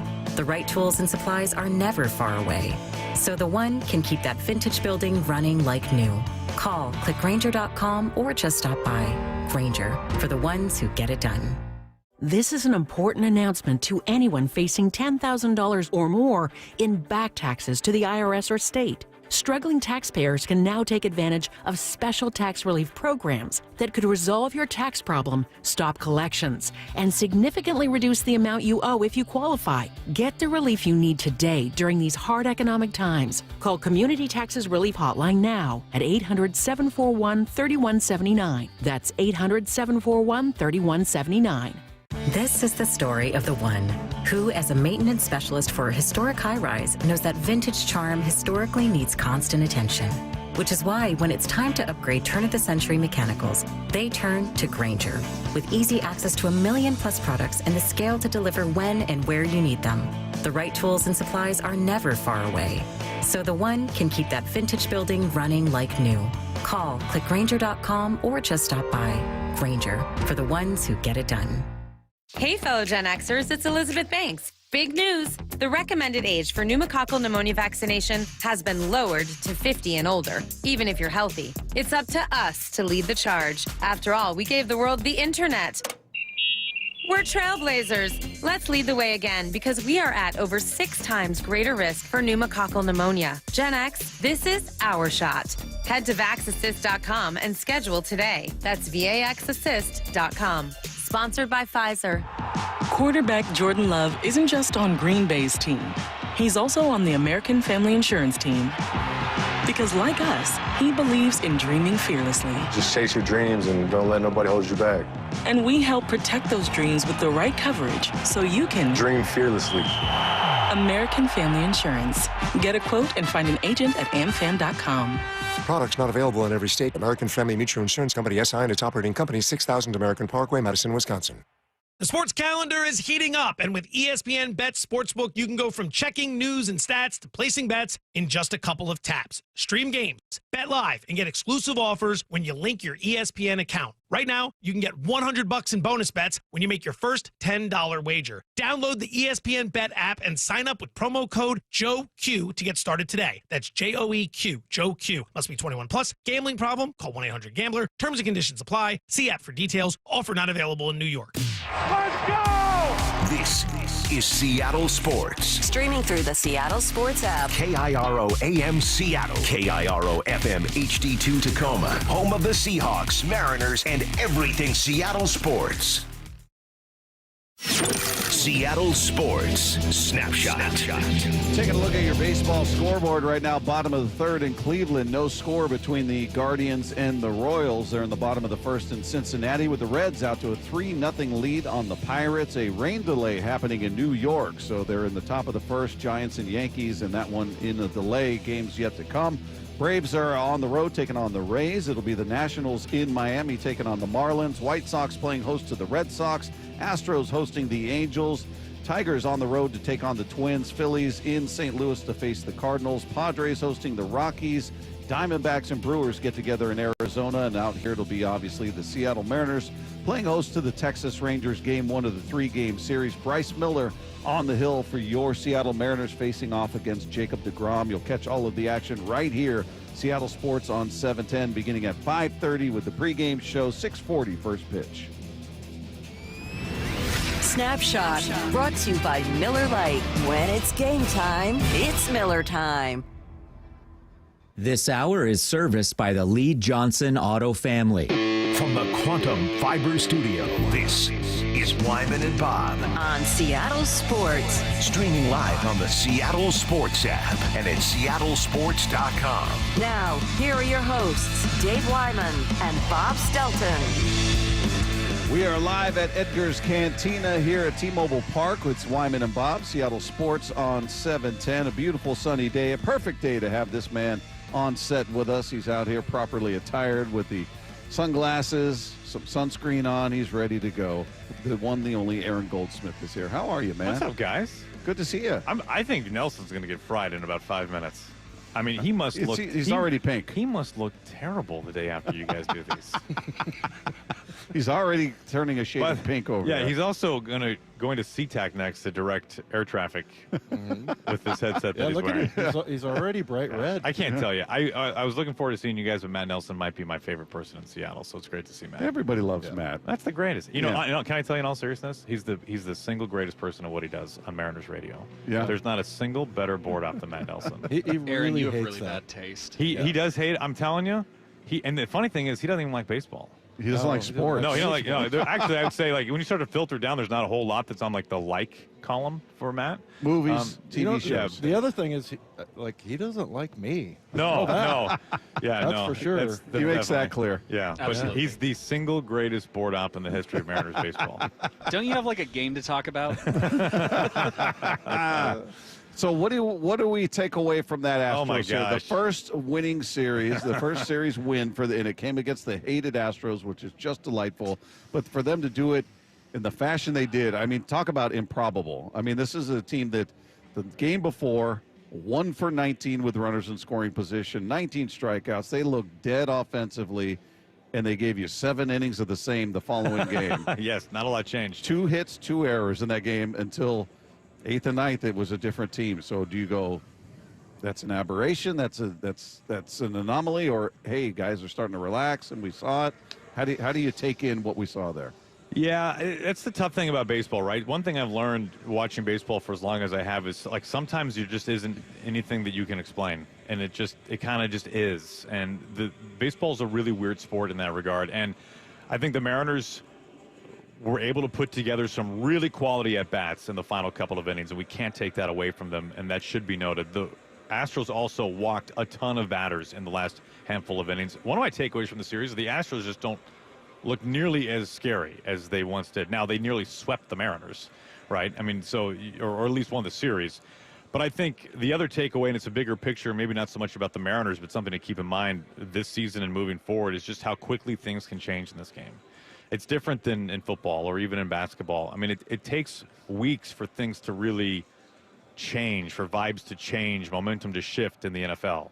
I don't know if that's fair. That's kind of my sense of it. But in baseball, the Mariners were 4 outs away from having a dreadful series against the Astros. Yep. Right? Of having back-to-back games where you scored a combined 1 run.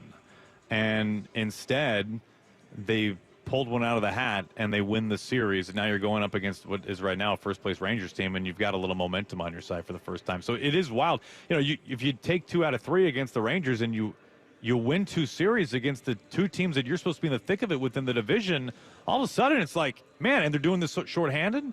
It's amazing how quickly things can change. Obviously, it's a tough task in front of them with the Rangers, but that was the game that they really felt like they needed, and they won it in the most Mariners way imaginable. A walk-off walk. Yeah. That's the thing I hate about sports the most. I'm not going Matt Nelson necessarily, but when the injuries, it's so disappointing.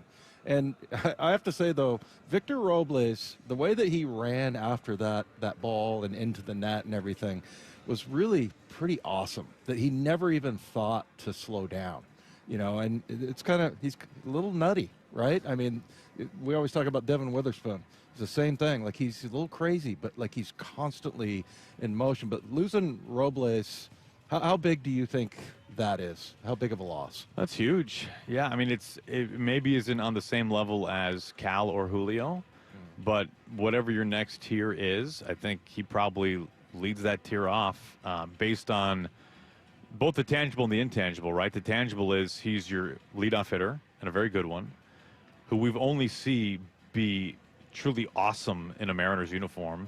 Yeah. He's a terrific defensive player in right field, and he's a menace on the base paths. And then the intangible is just his presence in the dugout and the clubhouse. And you get the sense that he's a real uplifter, right? He's somebody that when you're in the dog days, or when you've lost 5 in a row, or when you're on a 3-city East Coast swing, like, there's Victor, right? Like, Eugenio Suarez was like that. I think Nelson Cruz had elements of that as well. Maybe wasn't as loud, but had that type of overall personality. So to lose that, you can't replace that.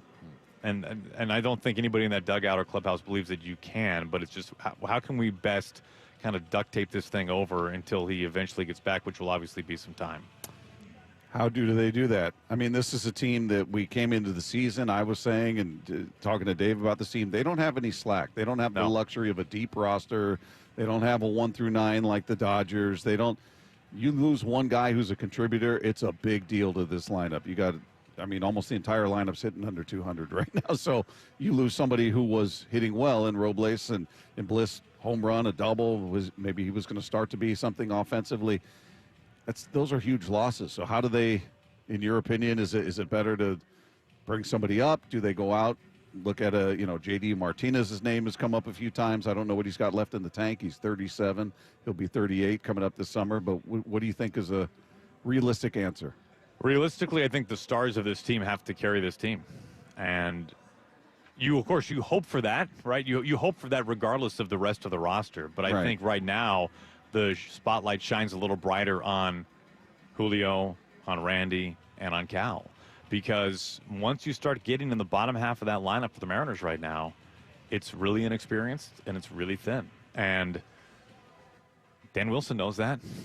Jerry DiPoto knows that. They're not going to say it in those words, right? They believe in these people. They have to believe in these people. They are in the uniform and on the field and trying to win games. But we'll see what the season ends up being like for J.P. Crawford. It's obviously gotten off to a rough start. But I think there's still hope that he can regain some form of what we saw 2 years ago. He's batting ninth again. So when I say the bottom half of the order, I mean, you're looking at especially the guys with less experience, right? The Leo Rivas, the Miles Mastrobuoni, Rowdy Tellez, guys like that. I don't know if you can go into a game saying, like, we're going to count on these guys to contribute. Tellez has had that before. I don't know if that's something that you feel like you can say definitively right now, like, hey, Rowdy's going to help win this ball game. Leo's going to help win this ball game. Miles Mastrobuoni's going to help win this ball game. Now, they've each had good moments, right? Like, I'm not trying to say that they can't, but if you're going to be a good offensive team right now, specifically down a Victor Robles, like, you got to have those other three big guys really do some big work for the Mariners right now, and they're certainly capable of that. And if the other guys can be complementary role players and fill in, get on base, create some turmoil, run into one every once in a while, slash a double, swipe a bag, hey, that's great. You're going to need all nine, but you're going to really need those big three. Julio, just tell us a little bit about him, Aaron, because we don't get a chance to be around him that much and don't really know what kind of guy he is. I mean, we have Cal out there every week or every spring training, and, we'll get Logan and kind of get dialed into what kind of people there. And I was asking Jared Sandler the same thing, like, what's the view from, the Rangers' perspective of Julio? What kind of guy is he? Is he, I don't know how well you've gotten to know him, but I think he's kind of a mystery and he's also a great, huge debate that goes on a lot from our texters about whether or not he's a superstar. And a lot of people saying, well, he's a star, but he's not a superstar. What about, like, his work ethic? What would you sell people on about Julio that he can be, from what you know, a superstar? Yeah, I mean, a couple of things there. I mean, if you go back to last spring training, he had to miss a couple of games because he was taking too many swings in the cage, right? Like, he was practicing too hard. Yeah. So he couldn't play for a couple of days because he essentially injured his hands practicing too hard. I don't think you'll ever have a question about his makeup, his work ethic. The Mariners, I can say confidently, would not have given him the type of extension they did, both in length and quantity of dollars, if they had any questions about his makeup. So you can start with that. The star versus superstar thing, I think, is really interesting, and it's mostly because I think we throw around those words maybe too loosely in baseball. Now, to be a superstar, right, like Ohtani's a superstar, right? Aaron Judge is a superstar. Like, it's a pretty short list of household baseball names. Julio has everything that you want to be one of those guys, right? He has that it factor that those guys have. There's a certain aura about Julio.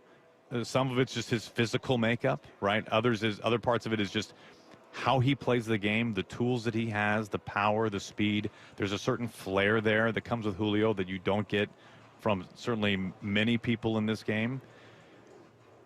But I do understand where the angst comes from of someone who we have seen a good chunk of his numbers diminish year over year over year. Now, I think I should speak for everybody, I think a lot of people still believe that his best season is to come. I know Julio feels that way. I know the Mariners certainly feel that way. If Julio went out this year, had 40 homers, 40 stolen bases, and was a front runner for the MVP, would that surprise anybody? A little bit. Would it? A little bit. Just because he hasn't shown that yet. That takes a level of consistency that he just has not. He's been a guy who's red hot for 5 weeks, like one of the best players in the game. I agree with that.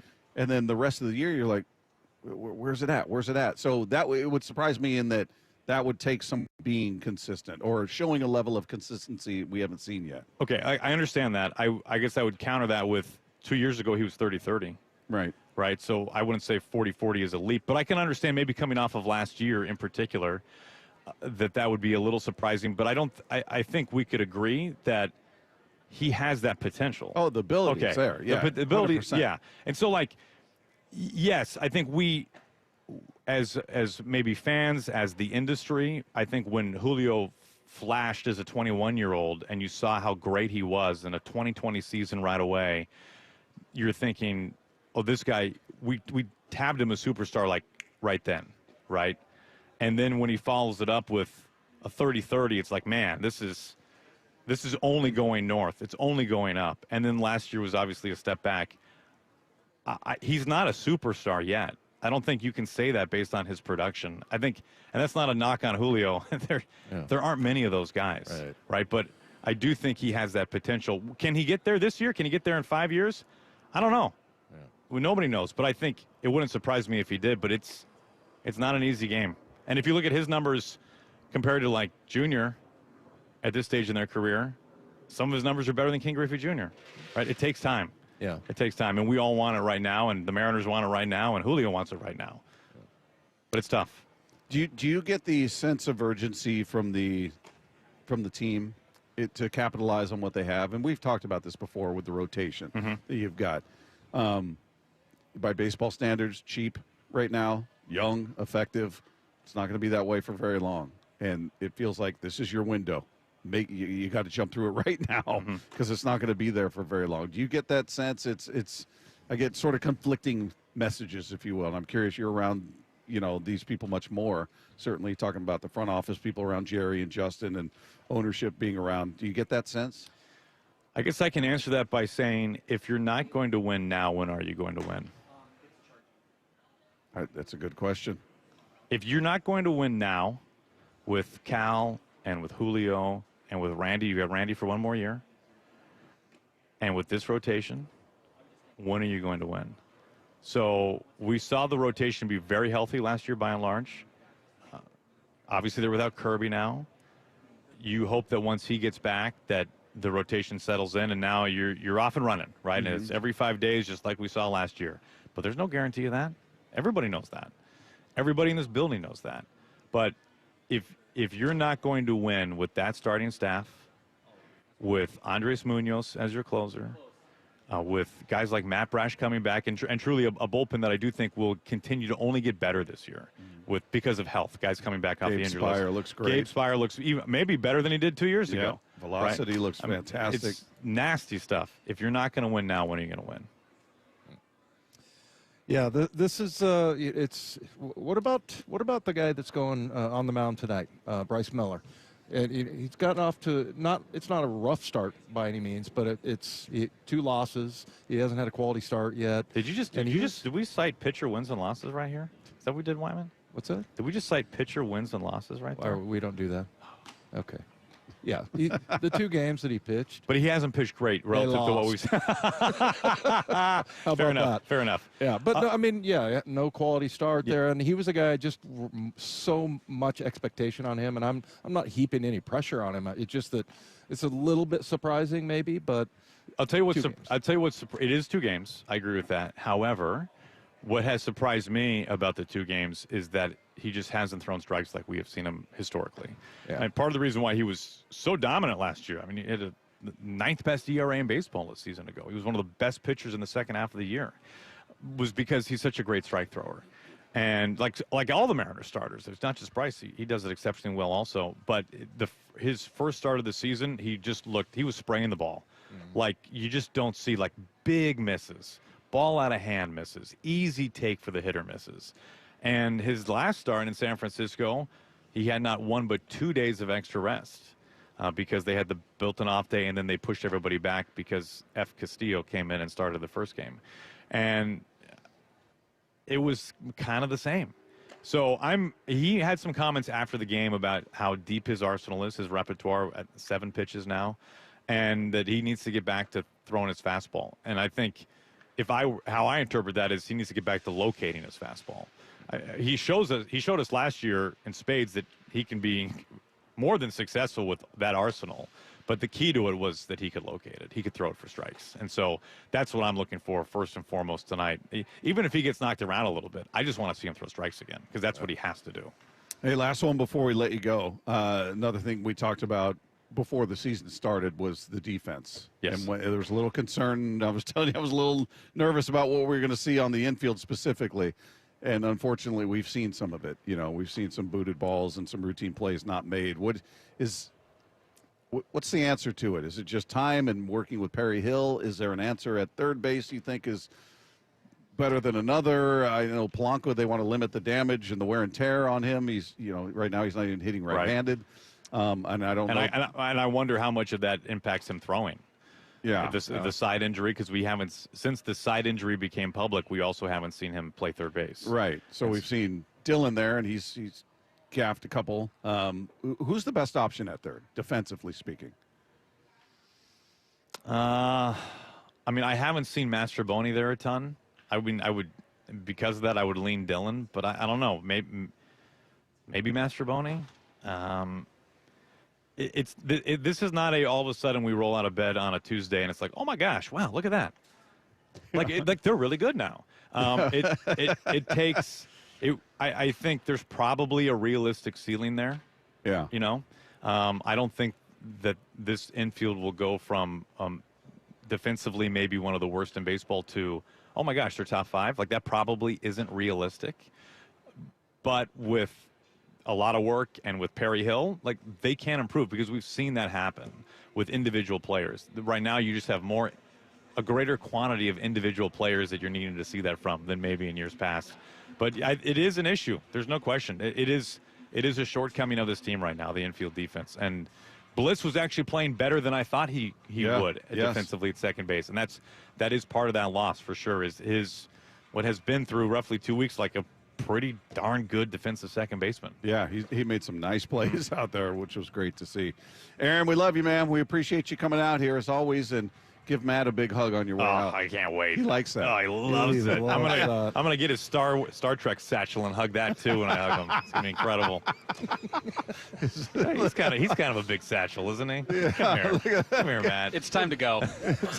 Don't you have makeup to get to? Oh, that's right. I'm late on that too. Aaron, Thanks, we guys. appreciate you, man. Hey, great seeing you guys. Thanks, buddy. There you go. There's Aaron Goldsmith, voice of your Seattle Mariners, spending some time with us out here at Edgar's Cantina at T-Mobile Park. He's going to hug that satchel. I love it. I love it. That's so good. Hey, by the way, if you miss any of our show or you just want to go watch things again, you can check out our Wyman and Bob channel on the Seattle Sports YouTube page and search for Seattle Sports on all social media platforms, whatever you're on, whether you're on X, Instagram, Blue Sky, Threads. We're on all of those. So search for Wyman and Bob on all of those, Seattle Sports on all of those, and find the segments like our conversations with Seahawks GM John Schneider. All of those are up there. So, yeah, great stuff out of Aaron. You'll find that stuff up there as well. If you tuned in the middle of that, didn't catch it all, you can find it on any of those platforms or on seattlesports.com, the podcast page. So there you go. I just loved watching Matt just steam was coming out of his ears when Aaron was complimenting him. I knew that was the reaction we were going to get. He was just angry. He has the unique ability to get under my skin like very few Mariners broadcasters do. It's very. I don't see. There are people that you know kind of shrink when people are complimenting them. They don't know how to take it. Yeah, Matt takes it to a whole new level. He has disdain. Just gets angry. Physical uncomfort. I think at the end of the day we say, "Hey man, nice job." He's like, "Don't shut up. Don't tell me that." I think he'd like it better if we was like, "Matt, you really booted that today. You got to do better." You'd be like, "All right, cool." Exactly. I'd prefer you tell the truth. Oh, we love him. We love him. Matt Nelson, ladies and gentlemen, and Aaron Goldsmith is always fun to talk to. And by the way, you know, we're going to get to the bottom of it because there was a little. Remember, we played it on.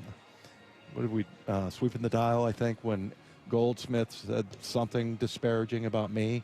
That you're a psychopath? Yeah. Oh, no. It was about the lineups. Yeah, something about the opening day. Nobody knows opening day lineups like Wyman or something like that. But the topic was who gave Logan Gilbert the name Walter White. Yeah. Well, we're going to have Logan Gilbert out here at about 5 o'clock. We'll find out. No, he's going to be coming up next.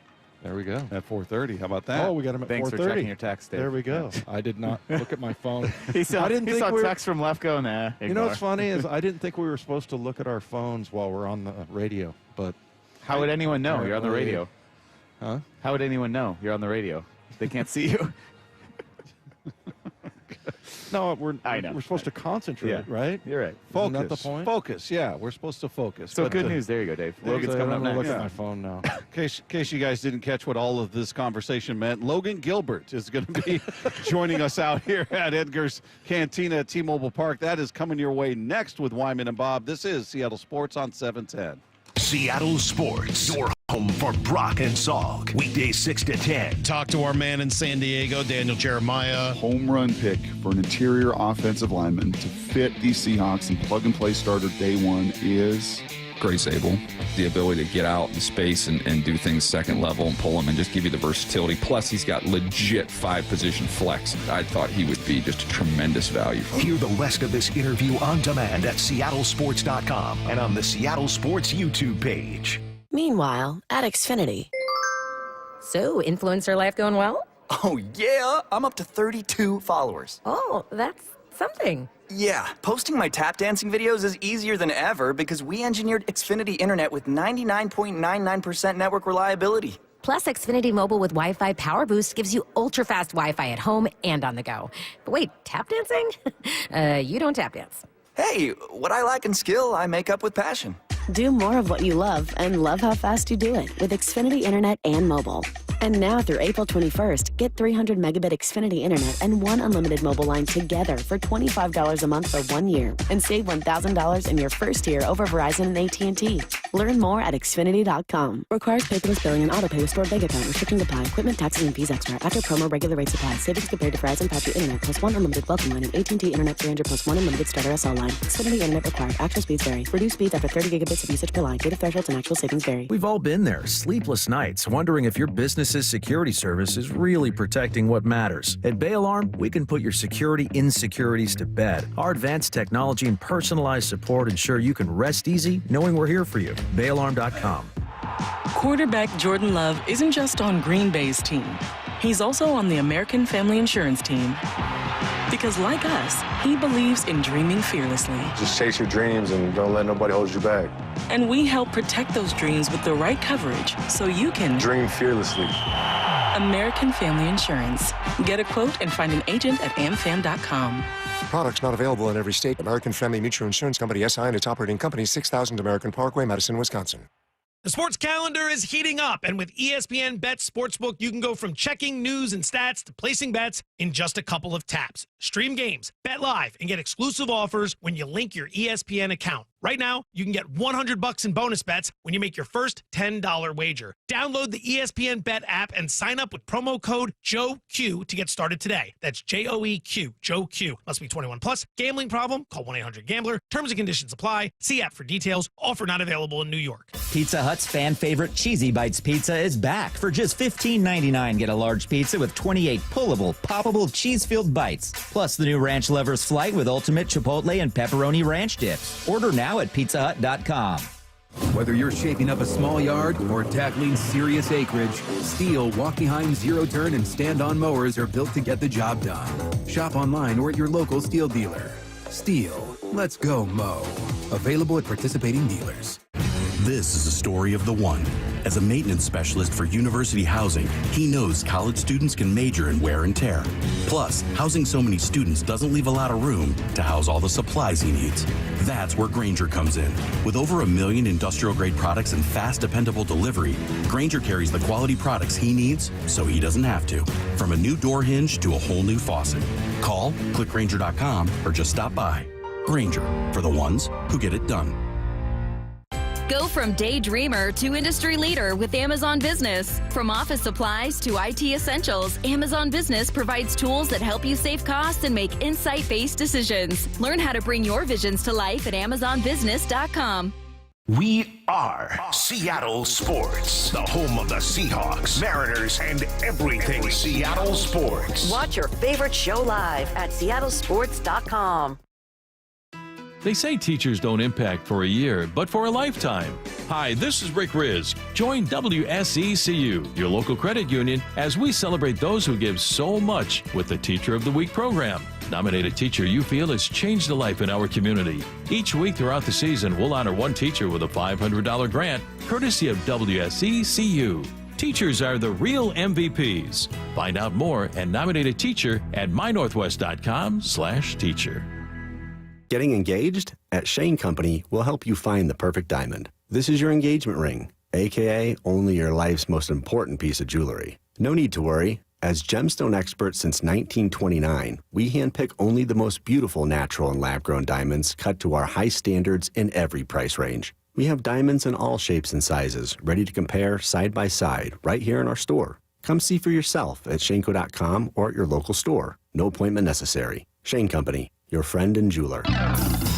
Here it comes, the second huge online equipment auction of the year. Produced by the James G. Murphy Company. Bidding is underway now and closes at 10 a.m. Wednesday the 17th. Over 800 items are on the block, including heavy equipment, trucks, and logging gear, including a 2016 Link Belt 210 XT TLN log loader, a 2014 CAT 320 DFM log loader, and a 2014 Komatsu 931.1 forwarder. If you're looking for construction equipment, we got 16 excavators, 5 wheel loaders, 4 backhoes, and 2 pavers. Plus, there's a great selection of 12 late model dump trucks, including 5 Peterbilt 367s from model year 2013 to 2020. Check out all this gear in person during inspection days, 8 a.m. to 4 p.m. Tuesday the 15th and Wednesday, April 16th at our Marysville location. Bidding is underway now. For pictures and all details, check out murphyauction.com. That's murphyauction.com. murphyauction.com. This hour is serviced by the Lee Johnson Auto family. Wyman and Bob. From the Quantum Fiber Studio. Weekdays 2 to 7. On Seattle Sports and 97.3 FM HD2. We'll continue live from Edgar's Cantina here at T-Mobile Park. It's Wyman and Bob, Seattle Sports up 10. Text line is there for you at 866-979-3776, powered by Mac and Jack's Brewing Company. We do have mean text coming up at 5:15 today. How they doing so far, Lefko? Getting there. Did they pick up the pace? Moron. No, not at all. It takes them the full, length of the show. They really need that full 3+ hours. So I'm a little worried. So we're doing them earlier today, obviously 5:15 instead of 5:45. I don't know if the intelligence will kick in yet. Takes them a while to craft them, to really get them to that perfect spot so they hit the right way. It takes 3.5 hours. They bleep you, Wyman. You know what you need to do, Mike, is tell them about the whole big hand, little hand thing. What? So they can read the clock. Oh, yeah. The claw.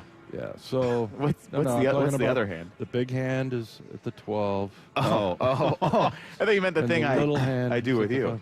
I really didn't anticipate that being so complicated for Lefko. I actually thought you were talking about his hand signals too. I'm going, wait, did I miss a big hand, little hand conversation? Matt understood me. Can I tell you something, Dave? Yeah. No one uses a big hand and a little hand anymore. Is that we have something called digital clocks now? Yeah, no, I see it. But I was trying to be funny, Mike, and you kind of ruined it. Sorry. Explain the funny away. Well, I'm not sure how much funny was there to begin with, but let's move on. Logan Gilbert. Because you didn't understand it either. I didn't get it either. Logan Gilbert is scheduled to join us out here momentarily.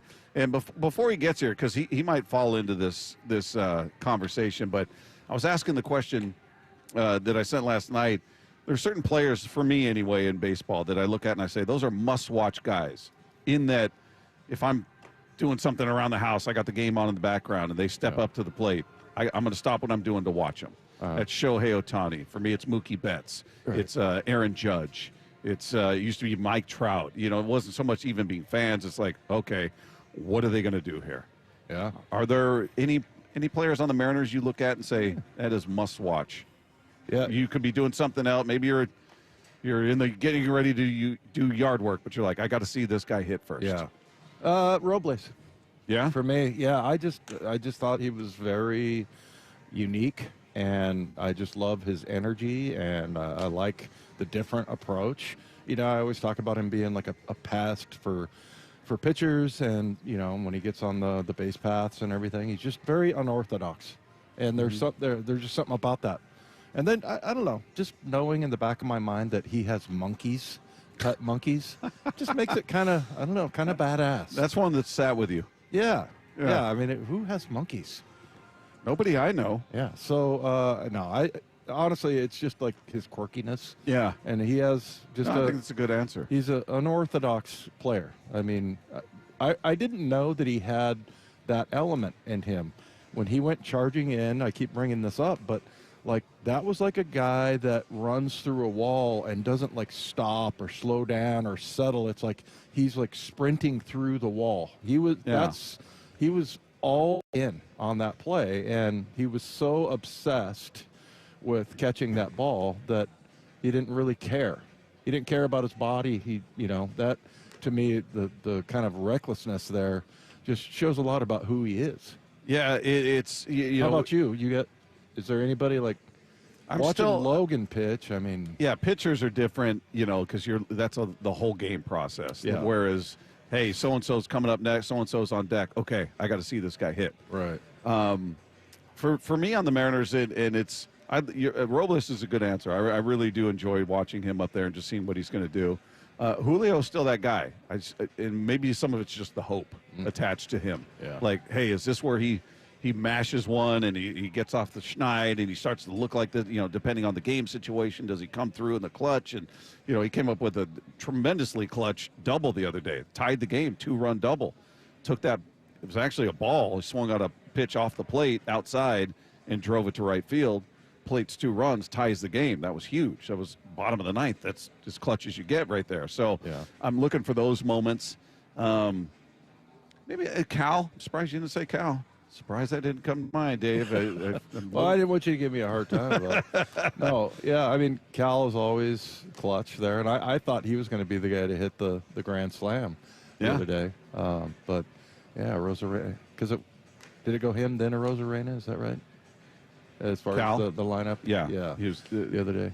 Yeah, Anyway. We're getting some text coming in. You're talking about Robles and his aggressiveness on that ball. This is addressed to Bob, Dave, Aaron, and Mike. That was extremely foolish of Robles to catch that ball, right? There was no padding there. Ems lost that game, and Robles out for the season. May never be right again, but you all admire that. Ralph in Crossroads. Well, Ralph, I'll say this. I do admire it, and I'll tell you why. Because it was bottom of the ninth, the game was tied, and this is a guy who knew what was on the line, and he's not running into a brick wall, a cement wall. He saw that there was a net there. I don't think you anticipate, if I run into this net, I'm getting hurt. I think most of the time you look at a net and saying, this is going to keep me from getting hurt by diving headfirst into the hard seats like we saw Derek Jeter do years ago, and he was propped up as a superhero after catching that foul ball. He got up, he had blood on his face. I think he cut the bridge of his nose because he went face first into the seats. Now he's running full speed into a net. You're thinking, okay, this is a soft landing. It's going to keep me from landing on the seats, and this means everything. Game's on the line. We can't give up more runs here. It's tied. It's bottom of the ninth. So I had no problems with the effort. Yeah, I hate the result. I hate that he got hurt, but that's not one where he's running face first into a brick wall here. Right. Well, and we talk about this all the time in football that, the guy made a business decision. Right? Yeah. I mean, he ran out of bounds and, he doesn't want to get hurt, or he doesn't make a play because he ran under a block or whatever.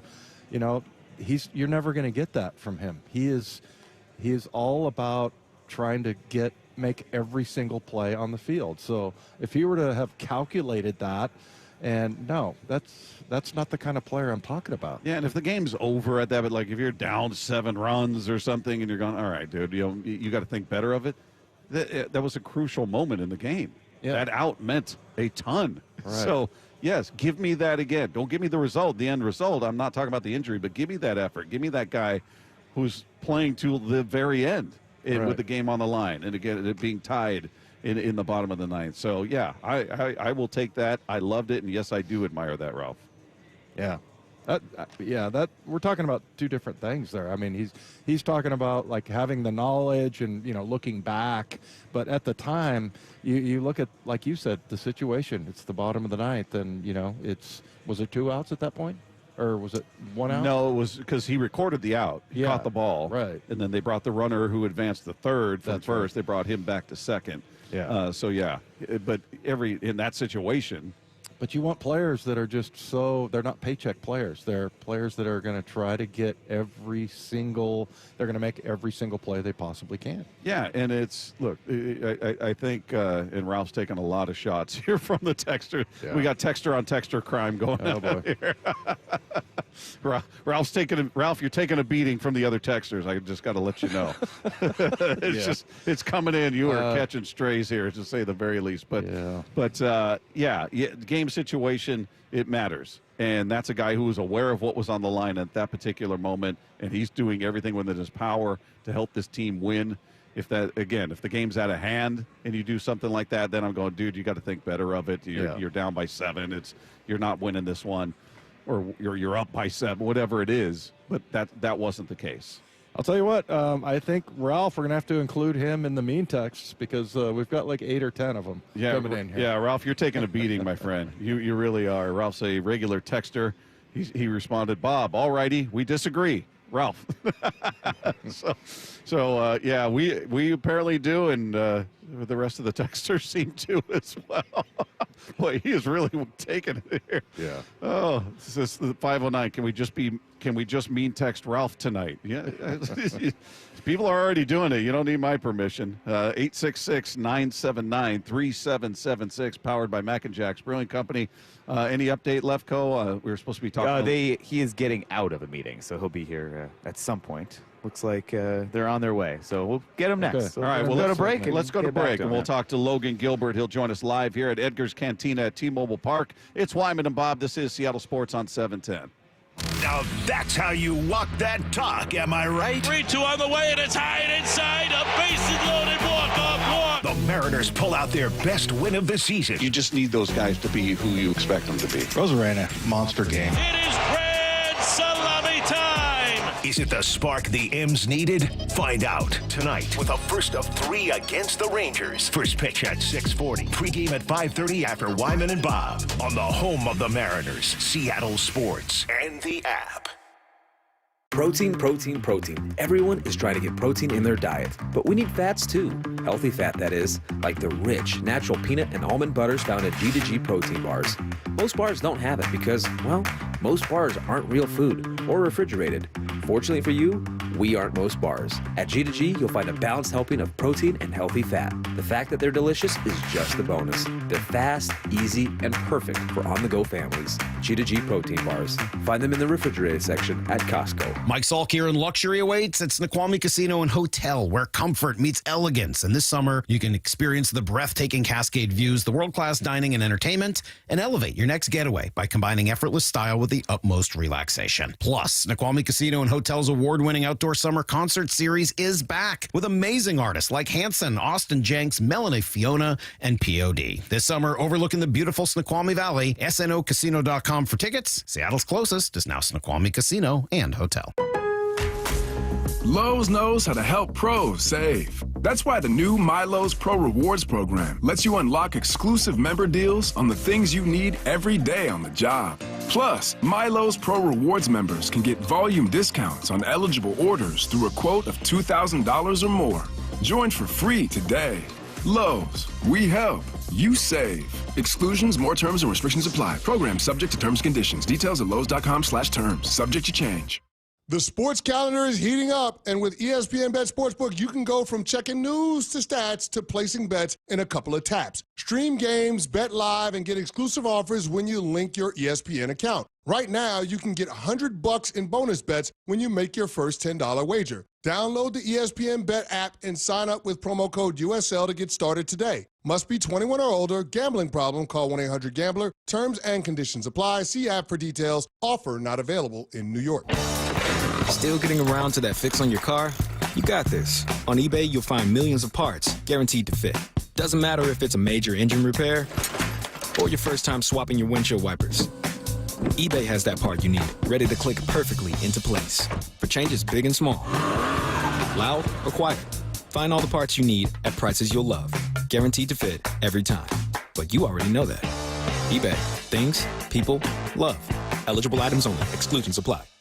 You know what's better than a limited time deal? An unlimited time deal. That's why the Wendy's $5 Biggie Bag with a Junior Bacon Cheeseburger, 4-piece nugs, Junior Hot and Crispy Fries, and small soft drink is available all the time. Because the best time for fresh, never frozen beef and Applewood smoked bacon is all the time. Duh. I feel like I'm repeating myself a lot. For the best deal of all time, gotta be Wendy's. Unlimited time does not mean forever. U.S. price and participation may vary. Prices may be higher in Alaska, Hawaii, and California and via third-party delivery. Fresh beef available in the contiguous U.S., Alaska, and Canada. From groceries to home prices, the cost of living in Washington state keeps going up. Now, Olympia politicians are proposing the largest tax increases in state history. Don't be fooled. If taxes go up, we'll all pay even more. Washington needs lower costs, not higher taxes. Tell the politicians no by visiting www.affordablewashington.org. Paid for by the people for an affordable Washington. Top 5 contributors are Washington Alliance for Competitive Economy, Microsoft, Madrona, T-Mobile, and Amazon. The John Schneider Show. Every Thursday until draft day on Wyman and Bob. Listen live Thursdays at 4 p.m. or watch the interviews on the Seattle Sports YouTube page. Roof now, pay later. No payments until 2027. 0 down, 0 payments, and 0 interest for up to 24 months. Hi, Justin Shirley, CEO of State Roofing and Exteriors here.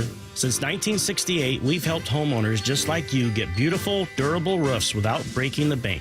Book today and lock in summer pricing before it's too late. Call 866-ROOF-ROOF or visit stateroofing.com to schedule your free estimate. State Roofing and Exteriors, held to a higher standard since 1968. Now is your time to get into a new D.R. Horton home by taking advantage of their National Red Tag Sales event going on right now through April 20th. Stop by any of their participating communities and find select Red Tag homes at incredible pricing. So whether you're buying your first home or looking for an upgrade, you don't want to miss the Red Tag Sales event going on right now. Discover the D.R. Horton difference at drhorton.com. That's drhorton.com. D.R. Horton, America's builder, an equal housing opportunity builder. Swedish Cyberknife is expanding. Dave Wyman with exciting news from our friends at Swedish. They're adding a second Cyberknife. Patients can now receive Cyberknife treatment at Swedish Cherry Hill and First Hill campuses. As many 710 listeners know, Cyberknife is a non-invasive, non-surgical treatment option for prostate cancer with proven results. It uses advanced technology to track your slightest body movements while adjusting in real time to deliver radiation with extreme precision. Healthy surrounding tissue and organs are spared from radiation. The end result? Excellent long-term cancer control and significantly reduced side effects. Compared with other radiation therapies, which last 6 to 9 weeks, the Cyberknife treatment period is typically only 5 days, with each session lasting less than an hour. When diagnosed with prostate cancer, consider treatment with Swedish Cyberknife. Swedish.org/Cyberknife-Prostate. Treat prostate cancer with Swedish Cyberknife. Wyman and Bob. From the Quantum Fiber Studio. Weekdays 2 to 7. On Seattle Sports and 97.3 FM HD2. Stop trying to plead your case to These Logan. guys, He's not going to bail you out, all right? Logan's going to be with me on He's this not one. going to bail you out on that one. We're live at Edgar's Cantina at T-Mobile Park. It's Wyman and Bob, and it's always a pleasure bringing this man, one of the best in the business, when you see him out there working his magic on the mound. We're talking about the one, the only Logan Gilbert is here with us. How are you, man? It's quite the intro right there. I like that. I'm good, thank you. Bob's your hype man. That's right. We'll have to bring you up for... Keep him around wherever I go. Well, look, I got to say, we've been pretty accurate in preseason predictions when we've had you on. Last year, we talked about you being an all-star. Yeah. And then we talked about you in spring training about being the opening day starter. Yeah, nailed it. What else do you want? Got to keep it going. We like to take credit for it. Whatever. Yeah, you predict everything you can. Let's I guess. go Cy Young. If it works, keep it going. You're going to be in that. You're going to be in that final group there. But no, it's awesome to have you out here. Hey, what's it been like for you? So, what was that like opening day? I mean, that was the story you told about Luis Castillo's reaction. I thought was awesome. Yeah, Just spoke to what kind of guy he is. But what did that mean to you? Yeah, it says a lot about him. That's who he is, just naturally. I mean, what you see is exactly who he is. In the clubhouse and everything. But me being out there, I mean, the stadium, first of all, was going crazy and exactly what you dream it up to be. So there was a lot of just hype and nerves and excitement, everything all at once. And then it's weird, actually, like once you throw the first pitch, it kind of feels like back to normal. And then you look up again and there's 50,000 going crazy. So it was really cool. Did you have to Logan, did you have to calm yourself down a little bit? because I mean, there's a lot of adrenaline going on. You might actually go out there and do something kind of crazy, right, with that much adrenaline? A little bit. In the pin, I noticed I was pretty hyped up, and the fastball was a little bit higher than I wanted it to go, so that's usually a telltale sign. And walking in with Cal, we kind of discussed that, and we're like, all right, let's go back low target, all that stuff, try to get me stay on it instead of just close your eyes and rip it. Well, we've talked to you before, and you're probably your own worst critic.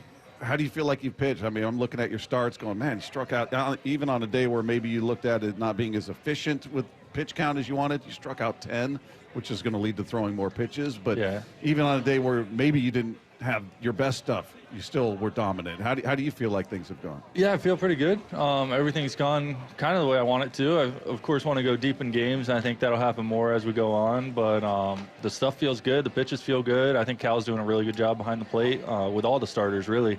But always trying to be aggressive. That's the main thing for me, stay on the attack. And strikeouts are great, walks are bad, so trying to keep it that way. And so far, it's been going pretty good.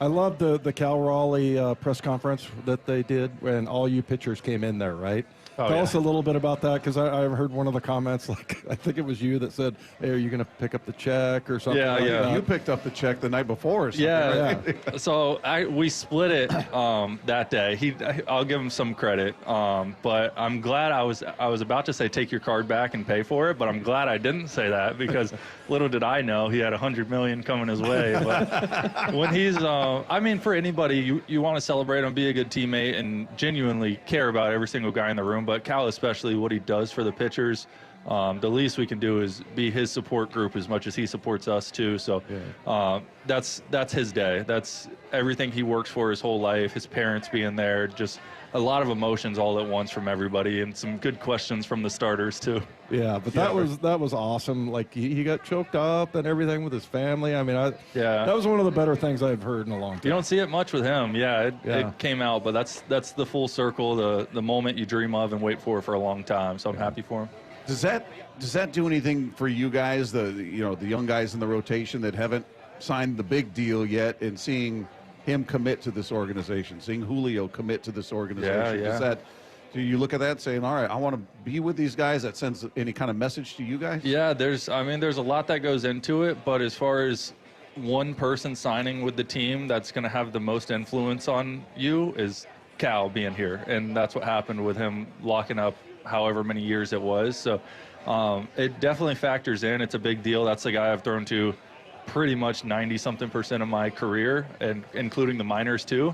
So, there is risk with if you ever go somewhere else and you have a new catcher and a lot of things change. Cal knows me so well that I kind of dream up the perfect scenario. You'd think of like Wainwright and Yachty, how they had 300 starts together or whatever it is. Like one day breaking that record would be pretty cool. I mean, a lot of things have to go right, but if I could throw to Cal the rest of my career, I'd do it. Well, there's lots of things. I think the other thing it signaled is that, players like this organization, and they like being in Seattle, which everybody here just loves, and they're going to repay you, for that. And what are some of the other things, though, about this organization that, the reasons why a guy like Cal and you, hopefully, will sign long-term here? Yeah, he nailed some of it in his presser there, but he was talking about the culture that was built here and that we've kind of been a part of building since we got drafted, and the rebuild and all that stuff. And I feel like everybody's on the same page here. The players, the front office, the support staff, which, by the way, it's got to be the best in the game with the trainers and the behind the scenes, the analytics people, the pitching coaches, Woody and Trent, like so many good people that are just bought in to making our careers better, where we get to be kind of selfish and they pour into our career and want us to do well. But I go back to the culture, what we've built here, the way guys care about each other. It seems like a very unique thing that I'm guessing that's not the case everywhere. Yeah, it's been hard to get hitters to come here. Obviously, this is not a hitter's park, but pitchers, you got to love it here, right? I mean, when you're out on the road pitching in other environments, do you start thinking, man, this is, I wish we were back in Seattle. Like, is there a distinct difference to you in the way the ball reacts here versus when you're on the road? Yeah, I mean, being in a pitcher's park, there's nowhere else you'd rather be or go to, right? So I think that's a big advantage for us, and hopefully play here as much as we can. I don't think I notice it as much in the moment when I'm pitching, but I hear about all the effects or factors that other people talk about too. So I believe that does go into it a little bit. There's a lot of pieces, but this truly is one of the places that pitchers thrive the most. So I want to pitch here as much as I can. Makes sense.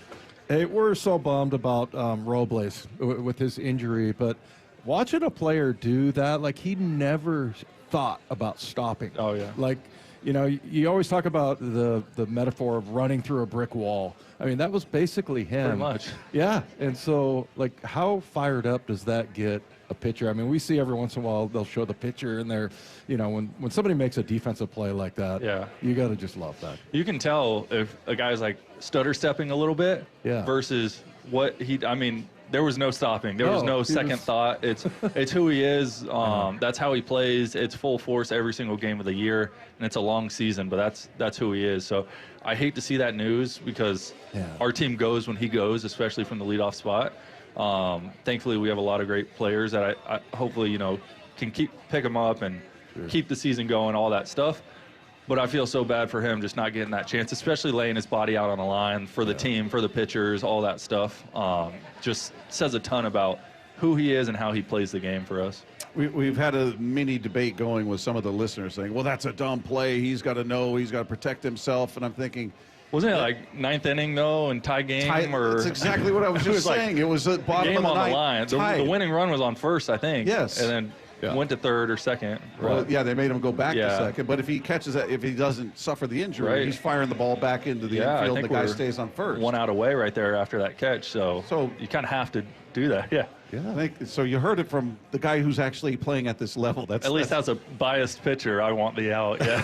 Yeah. If he kind of jogs over there, you're probably thinking you could have gone after that, couldn't you? Yeah. You're not biased. I mean, we're going to win the game if he makes that play. So, there's lots of people hammering each other on the text toy now. But it's called revisionist history. But I mean, for you guys, I mean, you obviously don't want to see him get hurt. But like for a pitcher, you got to just love a guy like that. Yeah, you want him to come out walking away. But especially on the replay, because it was around the corner, so we couldn't really see well from first base. And then you see the replay, and his shoulder's behind him, and he's like scorpion kicked up, and it's like that's serious stuff. I mean, body on the line. I thought it was a great play. And the situation, you brought up, bottom of the ninth, tie game. Right. That out means the world right there. Yeah. So that's a big deal.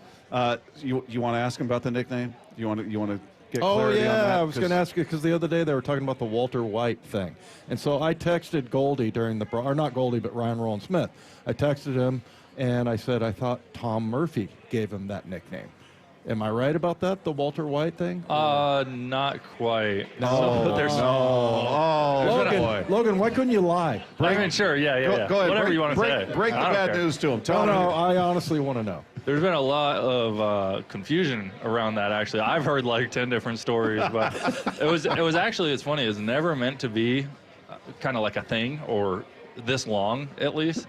So the way I remember it, we were in college my junior year playing against NJIT, I think, and some of the guys were together getting lunch. And I was just joking around that they're like, oh, you're like a different guy when you pitch, normal on whenever, and then when you pitch, you don't talk to anybody, you're different.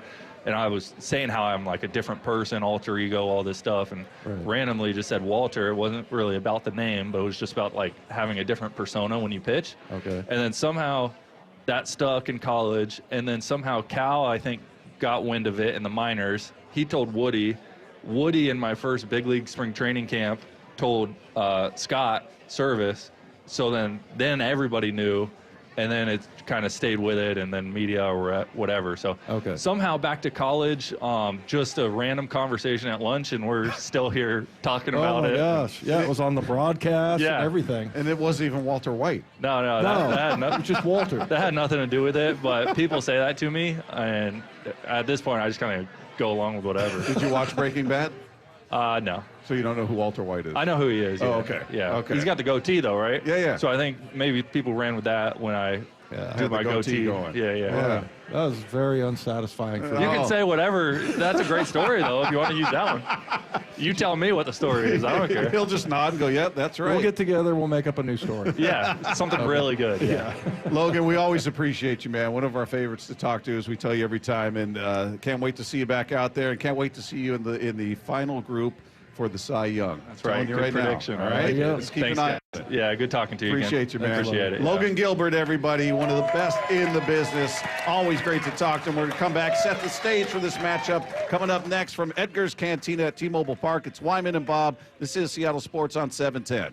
Now that's how you walk that talk, am I right? 3-2 on the way, and it's high and inside. A bases loaded walk-off walk. The Mariners pull out their best win of the season. You just need those guys to be who you expect them to be. Rosarena, monster game. It is grand salami time. Is it the spark the M's needed? Find out tonight with a first of 3 against the Rangers. First pitch at 6:40. Pregame at 5:30 after Wyman and Bob on the home of the Mariners, Seattle Sports, and the app.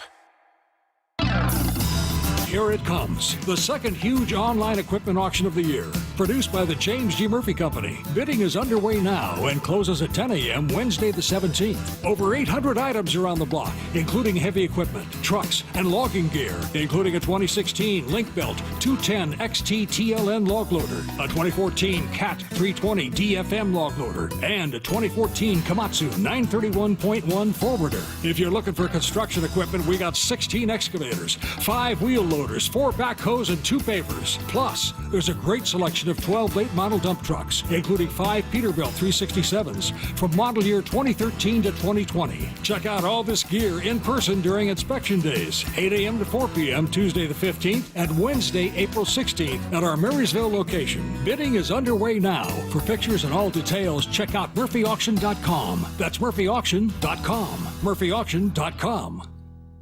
At Shane Company, we love a spring engagement, but you might be wondering, how do I find the perfect engagement ring? As a trusted family jeweler since 1929, we get asked this a lot. We have a wide selection of ring settings, like vintage designs with romantic details, floral settings inspired by nature, and classic styles with clean lines and sleek metals.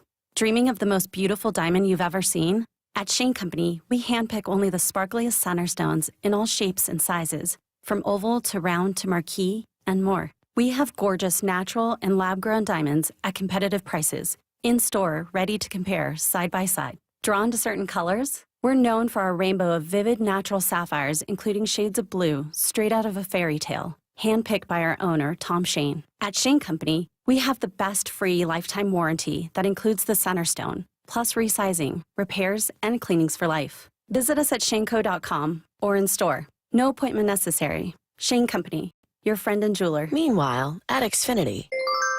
So, influencer life going well? Oh, yeah. I'm up to 32 followers. Oh, that's something. Yeah. Posting my tap dancing videos is easier than ever because we engineered Xfinity Internet with 99.99% network reliability. Plus, Xfinity Mobile with Wi-Fi Power Boost gives you ultra-fast Wi-Fi at home and on the go. But wait, tap dancing? You don't tap dance.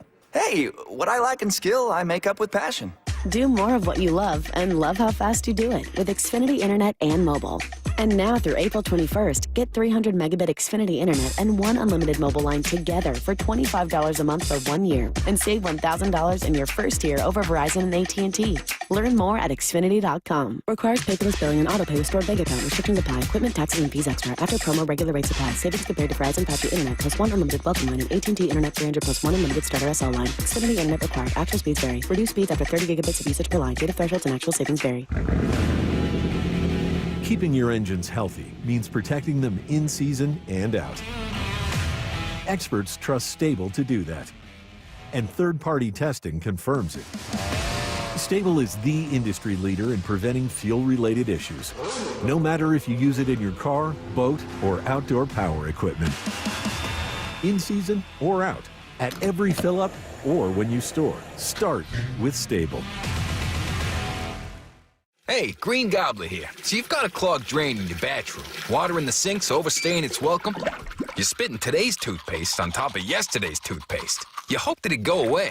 Yeah, clogs don't just go away. I make them go away. I'm Green Gobbler, the only clog dissolver you need.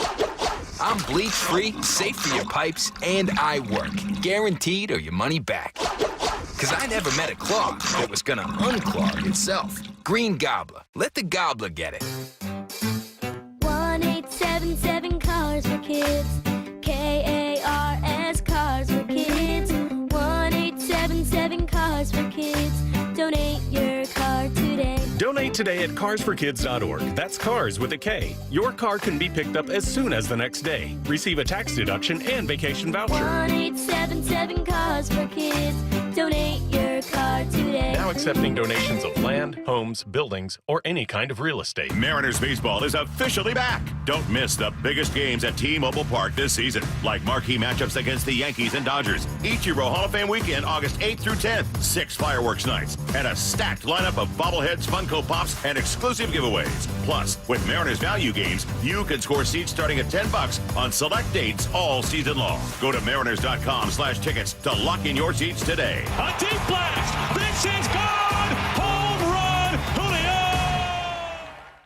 Let's go! This is Seattle Sports. Streaming through the Seattle Sports app. KIRO AM Seattle. KIRO FM HD2 Tacoma. Home of the Seahawks, Mariners, and everything Seattle sports.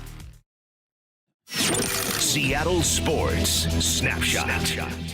Well, the Seahawks making a move on their roster. Backup quarterback Drew Lock is expected to re-sign with the Seahawks for a second stint. This, according to sources speaking with ESPN. He is set to sign a 2-year, $5 million deal. That, according to Adam Schefter. He returns to Seattle after spending last season with the New York Giants. Meanwhile, taking a look at your baseball scoreboard.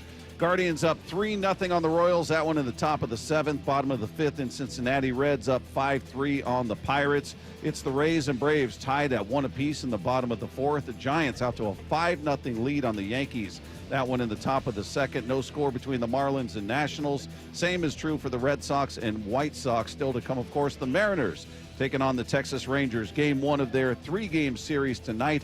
Bryce Miller on the hill for your Seattle Mariners. You can catch all of the action of that one starting at 5:30 with the pregame show right here, Seattle Sports on 710.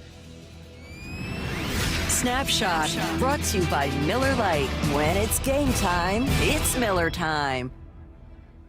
From the Quantum Fiber Studio, this is Wyman and Bob on Seattle Sports. Streaming live on the Seattle Sports app and at seattlesports.com. Now, here are your hosts, Dave Wyman and Bob Stelton. We continue live from Edgar's Cantina here at T-Mobile Park. It's Wyman and Bob. This is Seattle Sports on 710, seattlesports.com. We'll get you your mean text coming up in about 10 minutes or so. 866-979-3776, powered by Mac and Jack's Brewing Company. The majority of them are going to be about Ralph, it appears, but there have been some comparisons made to Ralph. Sorry, Ralph. By the way, where were you guys on that ball? There was you just tossed it over. There was no heads up. Well, I didn't realize it'd be so poorly thrown. So that gives you some confidence about the Mariners, perhaps, because the Rangers look terrible. So the guy was trying to toss it in here to the crowd. And all of a sudden, we watched it go over and hit our headset. No. Did I ever think it would be thrown that poorly? No. My apologies.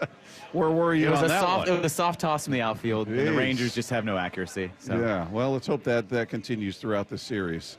Meanwhile, getting ready for what will hopefully be another series win against a division rival. And the best team in the division is the record states right now, and the Texas Rangers. But what's your level of confidence in this one, Dave, that we're going to continue? There's going to be a continuation of what we saw in the final 2 innings of that Astro series. Yeah, well, I mean, we heard from Jared Sandler that he doesn't think that Houston really has it. They don't have that it factor anymore where they kind of scare you. Yeah. So I can't write them off. Yeah, I want to. Yeah. Trust me, I do. Yeah. The other one, man, have you seen what the Angels have been doing lately? Yeah. I mean, it's Trout hit 2 home runs yesterday. Apparently, he's got 3, I think, for the season. But they were in a minor league park. Yeah, that's right. They were playing the Rays. Yeah, that's right. So, and are there 2 minor league parks now? You got the A's and the Rays. A's and the Rays playing in minor league stadiums. But, yeah, I mean, I don't know. This is going to be a good test for them as far as the division goes. But, yeah, it's listening to Jared talk about the Rangers. He seems like he's kind of in a, wait and see type of mode. But, yeah, this is always a tough matchup, and we'll kind of see where they stand. So, the only team that'll be left in the AL West to play will be the Angels. Yeah, and off to a better start than anybody imagined. Now we'll see. This is the time where teams are playing worse than people thought, playing better than people thought, and it tends to even out. Tend to figure it out. Now, in the case of the White Sox, I believe they're 2-10. That they may continue that throughout the season. They're setting records for futility last year. I think they may challenge them this year potentially, but we'll see how things even out within the division and within the American League for the Mariners. But these are, as much as we say, well, it's early, they've played a handful of games, these games mean the world. These games against the Astros, division games, because we've seen it come down to one game too often with this team, where you miss the postseason by one game. So as much as it is easy to dismiss a loss in April, these are the ones, especially if it's one you have in hand at some point and you gack it with an error or your bullpen blows up. Those are the ones you look back and go, man, if we'd just done this on that night, we're talking about a different conclusion to this season. It could be awesome, though, if this year they make it by one game and we look back to the Astros game. Where they came to life in the 8th inning. Yep. So, that just seems like such a scrappy team. I think the guy I'm going to be most curious to watch this weekend and going forward, really, with these injuries and everything, we'll see what Robles, the timeline is there. It seems like July, mid to late July, I think. If he doesn't need surgery. Yeah. So, but the Julio question, and how much, we talk about him. And, talking to Aaron Goldsmith, I thought that was interesting what Goldie had to say about him. Number one, he got injured because he was working too hard. So the work ethic thing, you don't worry about. And then just, the Mariners, when they sign a guy like that, and we see it, with Cal, I think we're going to see it with Logan. I think it sounds like he's open to it, in that conversation. Yeah. You hope that they're pursuing that. Well, and especially you talk a lot about Cal, and just he knows he's going to be here, and a lot of times you go other places, and it's a totally different catcher, and so. But yeah, I mean, just what this organization has done in order to vet good players. Go after a guy like Cal. I mean, just a solid guy you can build your team around, and they did the same thing with Julio, and except earlier. So, maybe they're not great in free agency with their cash. Maybe they're not, gonna be aggressive there. But I don't think that's maybe. But I'm just kind of contrasting it with the fact that they have drafted and developed and paid good players. Right. So that part of it they have absolutely got done, and I don't think they get enough credit for it. I'm not trying to be a Mariner ownership honk right now or piss anybody off, but that you got to look at some of the good things that they've done. And when you talk to Cal and you talk to Logan and seeing guys like Julio play, they're doing it right. I know people would prefer that they spend more money in the off season, but that's just not their business model, and that's not the way they're going to do it. But the things that they do, they do pretty well. Yeah. We got incoming, Bob? Yeah. Okay. I'm keeping an eye on things now because I can't trust Lefko to keep us safe. Somebody threw a ball Yeah, over they tossed it so softly, and the way it was, just I left in me no hanging way, in the middle of an update. I I'm in not no even way looking. thought someone from the outfield could miss that badly. I could have died. Everyone over here wanted that baseball. So about 10 feet to our left, they wanted that ball. Heads up. And it came and hit us. So see, I'm looking out the for the Rangers people. They're just trying to hurt people in here. Hey, Bob, why don't I jump and get that down? No, someone's gonna pull something. I'm trying to get that. Oh, Karen's got the trident there. So I don't know if she's gonna be able to reach it. I don't think she's might want to get a enough. taller participant with that trident there. There you go. Well, there you go. Ball got caught in the net there. Karen with her trident that she brings to every game. Karen and Nancy, our Mariner gals, always here, bringing candy, making sure everybody's birthday is celebrated and whatnot. That trident finally came in handy. Yeah. There you go. There you go. Yeah, look, they've done a nice job, especially with the pitching. We'll see what this crop, we keep reading about. They've got 5 of the top 100. They got 8 of the top 100. They got, people are raving about their farm system, but you always point to Divish's comments like, yeah, they're not hanging banners for having the best farm system in baseball. That's great to hear. And as a fan, it gives you something to sort of anticipate, look forward to. Like, wow, is Las Montes truly going to be the guy everybody sort of portrays him being? I mean, he's just a giant kid right now who's not ready to come up. But you got, Colt Emerson and Cole Young and all these different names we're going to hear over and over and over. Are they going to pan out? Are they going to be those guys? Yeah. You've got, by all accounts, great young talent, but as we've seen, anybody's watched baseball for any length of time, you see names, you hear names over and over, and they get up and they don't make it for whatever reason. Well, and I was just looking at the top 5 prospects, and Celestin, and and then you got Felnine, Celestine, and Harry Ford is I think the oldest one. He's like 22 or 23, but we're talking 19, 20, 21. So I mean, I understand it's hard for if they were going to say, hey, let's let these guys develop and see what happens. That's kind of asking a lot of your fans, because that's a lot of patience. You're waiting for these really young players. Yeah, that's moving the goalposts, because we've heard from Jerry. He said, hey, we want to compete in 22. We want to compete, and it's like we're kind of kicking the can down the road. Like, all right, when are you going to compete? When is that going to be a legit competition for the division, for a playoff spot year in, year out? And you can't keep, hey, 26 is looking good, 27 is looking, no. It's got to begin now, because you've got the arms up here now that give you that chance, and you truly have to capitalize on what you have in that rotation and support them. And I just don't think any of those bats are ready to come up right now. We saw Williamson playing third. It looks like his glove is ready. Didn't look like the bat was ready. We saw Locklear get called up last year. Didn't look like the bat was ready. And we'll see what he does. Maybe both those guys have a tremendous a couple of months at the minor league level, and they feel good about calling them up. But we've gotten a bunch of texts from people, asking, should they call up? Who are the young guys they could call up? I don't know about any of them. Yeah. I don't think any of if we're just talking about what they do offensively, at this moment right now, I don't know that any of them are ready. I don't want to ruin a kid by bringing them up too early, because we didn't want to spend money in the offseason. Yeah. Right? Well, I don't think they're going to do that. I also don't think they're going to spend money in the offseason, but they're going to wait. They're not going to do either of those things. By the way, the torpedo bats have arrived. I see. Cal and Rosarena were swinging them, huh? Batting practice. Reports from the field. Did you get indicate as such? None of them made it into the cantina here. So what does that tell you? I know.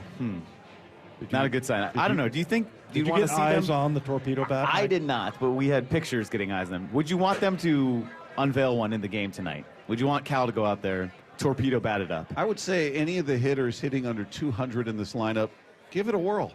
Yeah. Why not?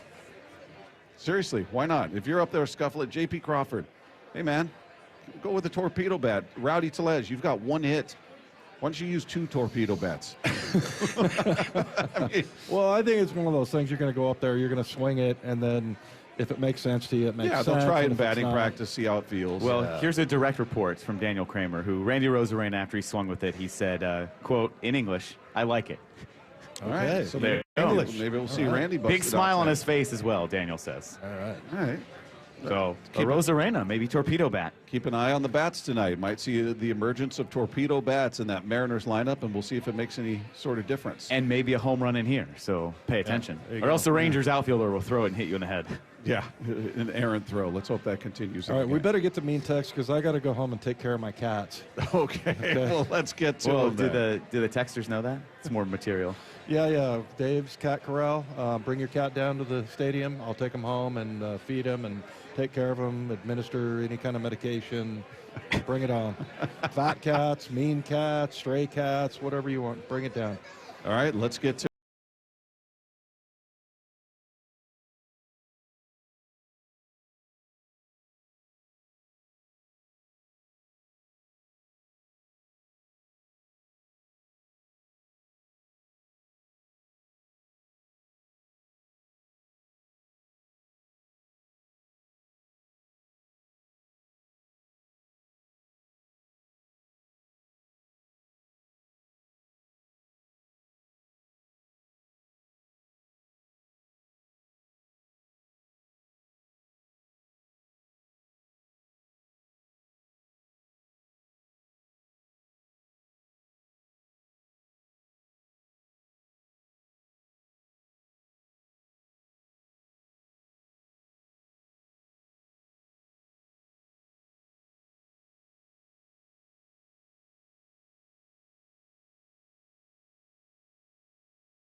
care mental health check and have to draw a clock and know that the big hand from the tell the big hand from the little hand, you'll be in the rest home soon.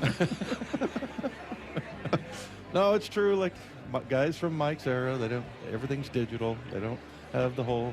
No, I do know how to read it. I just didn't know where you're going with it. Yeah. But yeah, it would be a good test. I wonder how many people here know how to read.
Just click the podcast tab, scroll down to our picture and click on that, and you'll find it right there waiting for you. Don't forget to click subscribe. Have a great weekend, everybody. We'll talk to you on Monday with Wyman and Bob. The Cal Raleigh Show. Belted way out of here to right field. Holy smokes. Every Thursday with Shannon Dreyer on Wyman and Bob. Seattle has been nothing but good to me. I would love nothing more to play for one team my whole career. Listen live on the Seattle Sports app or find the video on YouTube. Cal Raleigh with a walk-off home run. We are Seattle Sports, the home of the Mariners. 47,000 fans are going crazy. What if your business could see beyond what is and into what can be? What if you could create more impact in every decision? What if you had a partner as visionary as you are? With Bank of America, you get access to our trusted experts, real-time insights, and digital tools. So whether you run a local shop or a global enterprise, you're backed by business solutions to make every move matter.